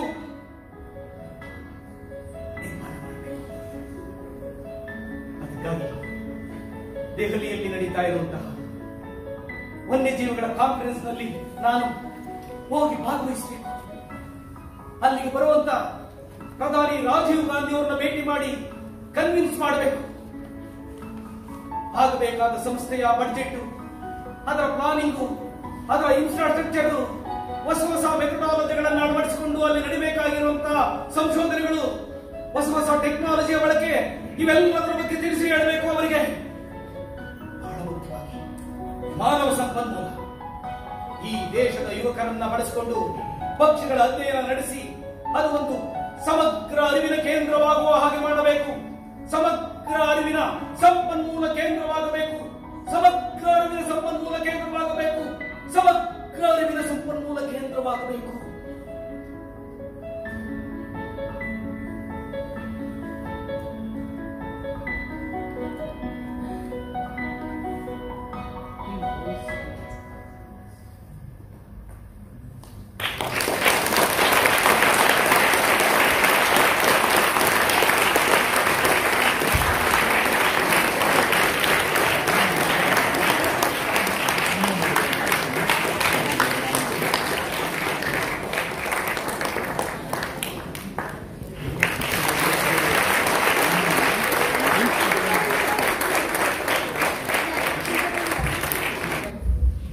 ಸಲೀಂ ಅಲಿ ಬಾಲಕ PhD ವಿದ್ಯಾರ್ಥಿ ಮತ್ತು ಸೇವಕನಾಗಿ ಸಂದೀಪ್ ಕುಮಾರ್. ಸಲೀಂ ಅಲಿ ಮಧ್ಯವಯಸ್ಕನಾಗಿ ಡಾಕ್ಟರ್ ಮನೋಹರ್ ಎಂ. ಹಿರಿಯ Salim Ali Chalapathi R. JC Daniel ಬರ್ಕಿ ಒಳವರ. ತಹಮೀನಾ ಸರಳಾ ಮಿಸ್ಕೆ. ಮಿಸ್ಕೆ ನೀಮಾ. ಮಿಲಾರ್ಡ್ ಮತ್ತು ಪತ್ರಕರ್ತ ನಾಗರಾಜ್. ಅಬ್ಬಾಸ್ ತ್ಯಾಜ್ಜಿ ಪ್ರಸಾದ್ ಪವರ್. ಪುತ್ತೂರಾಜ. ರಂಗದ ಹಿಂದೆ ರಂಗ ಮತ್ತು ಬೆಳಕಿನ ವಿನ್ಯಾಸ ಯತೀಶ್ ಕೊಳ್ಳೆಗಾಲ. ರಂಗ ಪರಿಮಳ ಕಾಜು ಬನ್ನಿ. ಸಂಗೀತ ಸಾಯಿ ಶೇವ್. ಸಂಗೀತ ನಿರ್ವಹಣೆ ಗಿರಿಧರ MC. ವಸ್ತ್ರ ವಿನ್ಯಾಸ ರಜನಿ ಪ್ರಸಾದನ ರಂಗನಾಥ್. ಒಂದು ವಿಶೇಷ ಇಲ್ಲಿ ಮಿಸ್ಕೆ ಪಾತ್ರ ಮಾಡಿರುವ ಡಾಕ್ಟರ್ ನೀಮಾ ಮಂಜ್ರೇಕರ್ ಅವರ PhD ಥೀಸಿಸ್ಗೆ ಗೈಡ್ ಆಗಿ ಡೇನಿಯಲ್ ಬಂದಿದ್ರಂತೆ.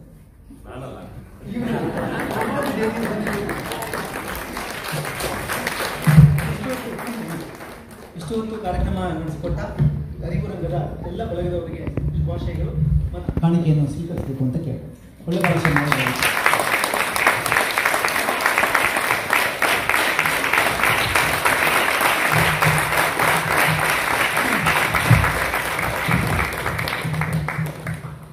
ಈ ನಾಟಕವನ್ನ ನಿರ್ದೇಶನ ಮಾಡಿ ನಟಿಸಿ ಡೇನಿಯಲ್ ಪಾತ್ರವನ್ನ ಸಮರ್ಥವಾಗಿ ನಿರ್ವಹಣೆ ಮಾಡಿದವರು ಬರ್ನಿ ಓಲಿವರ್.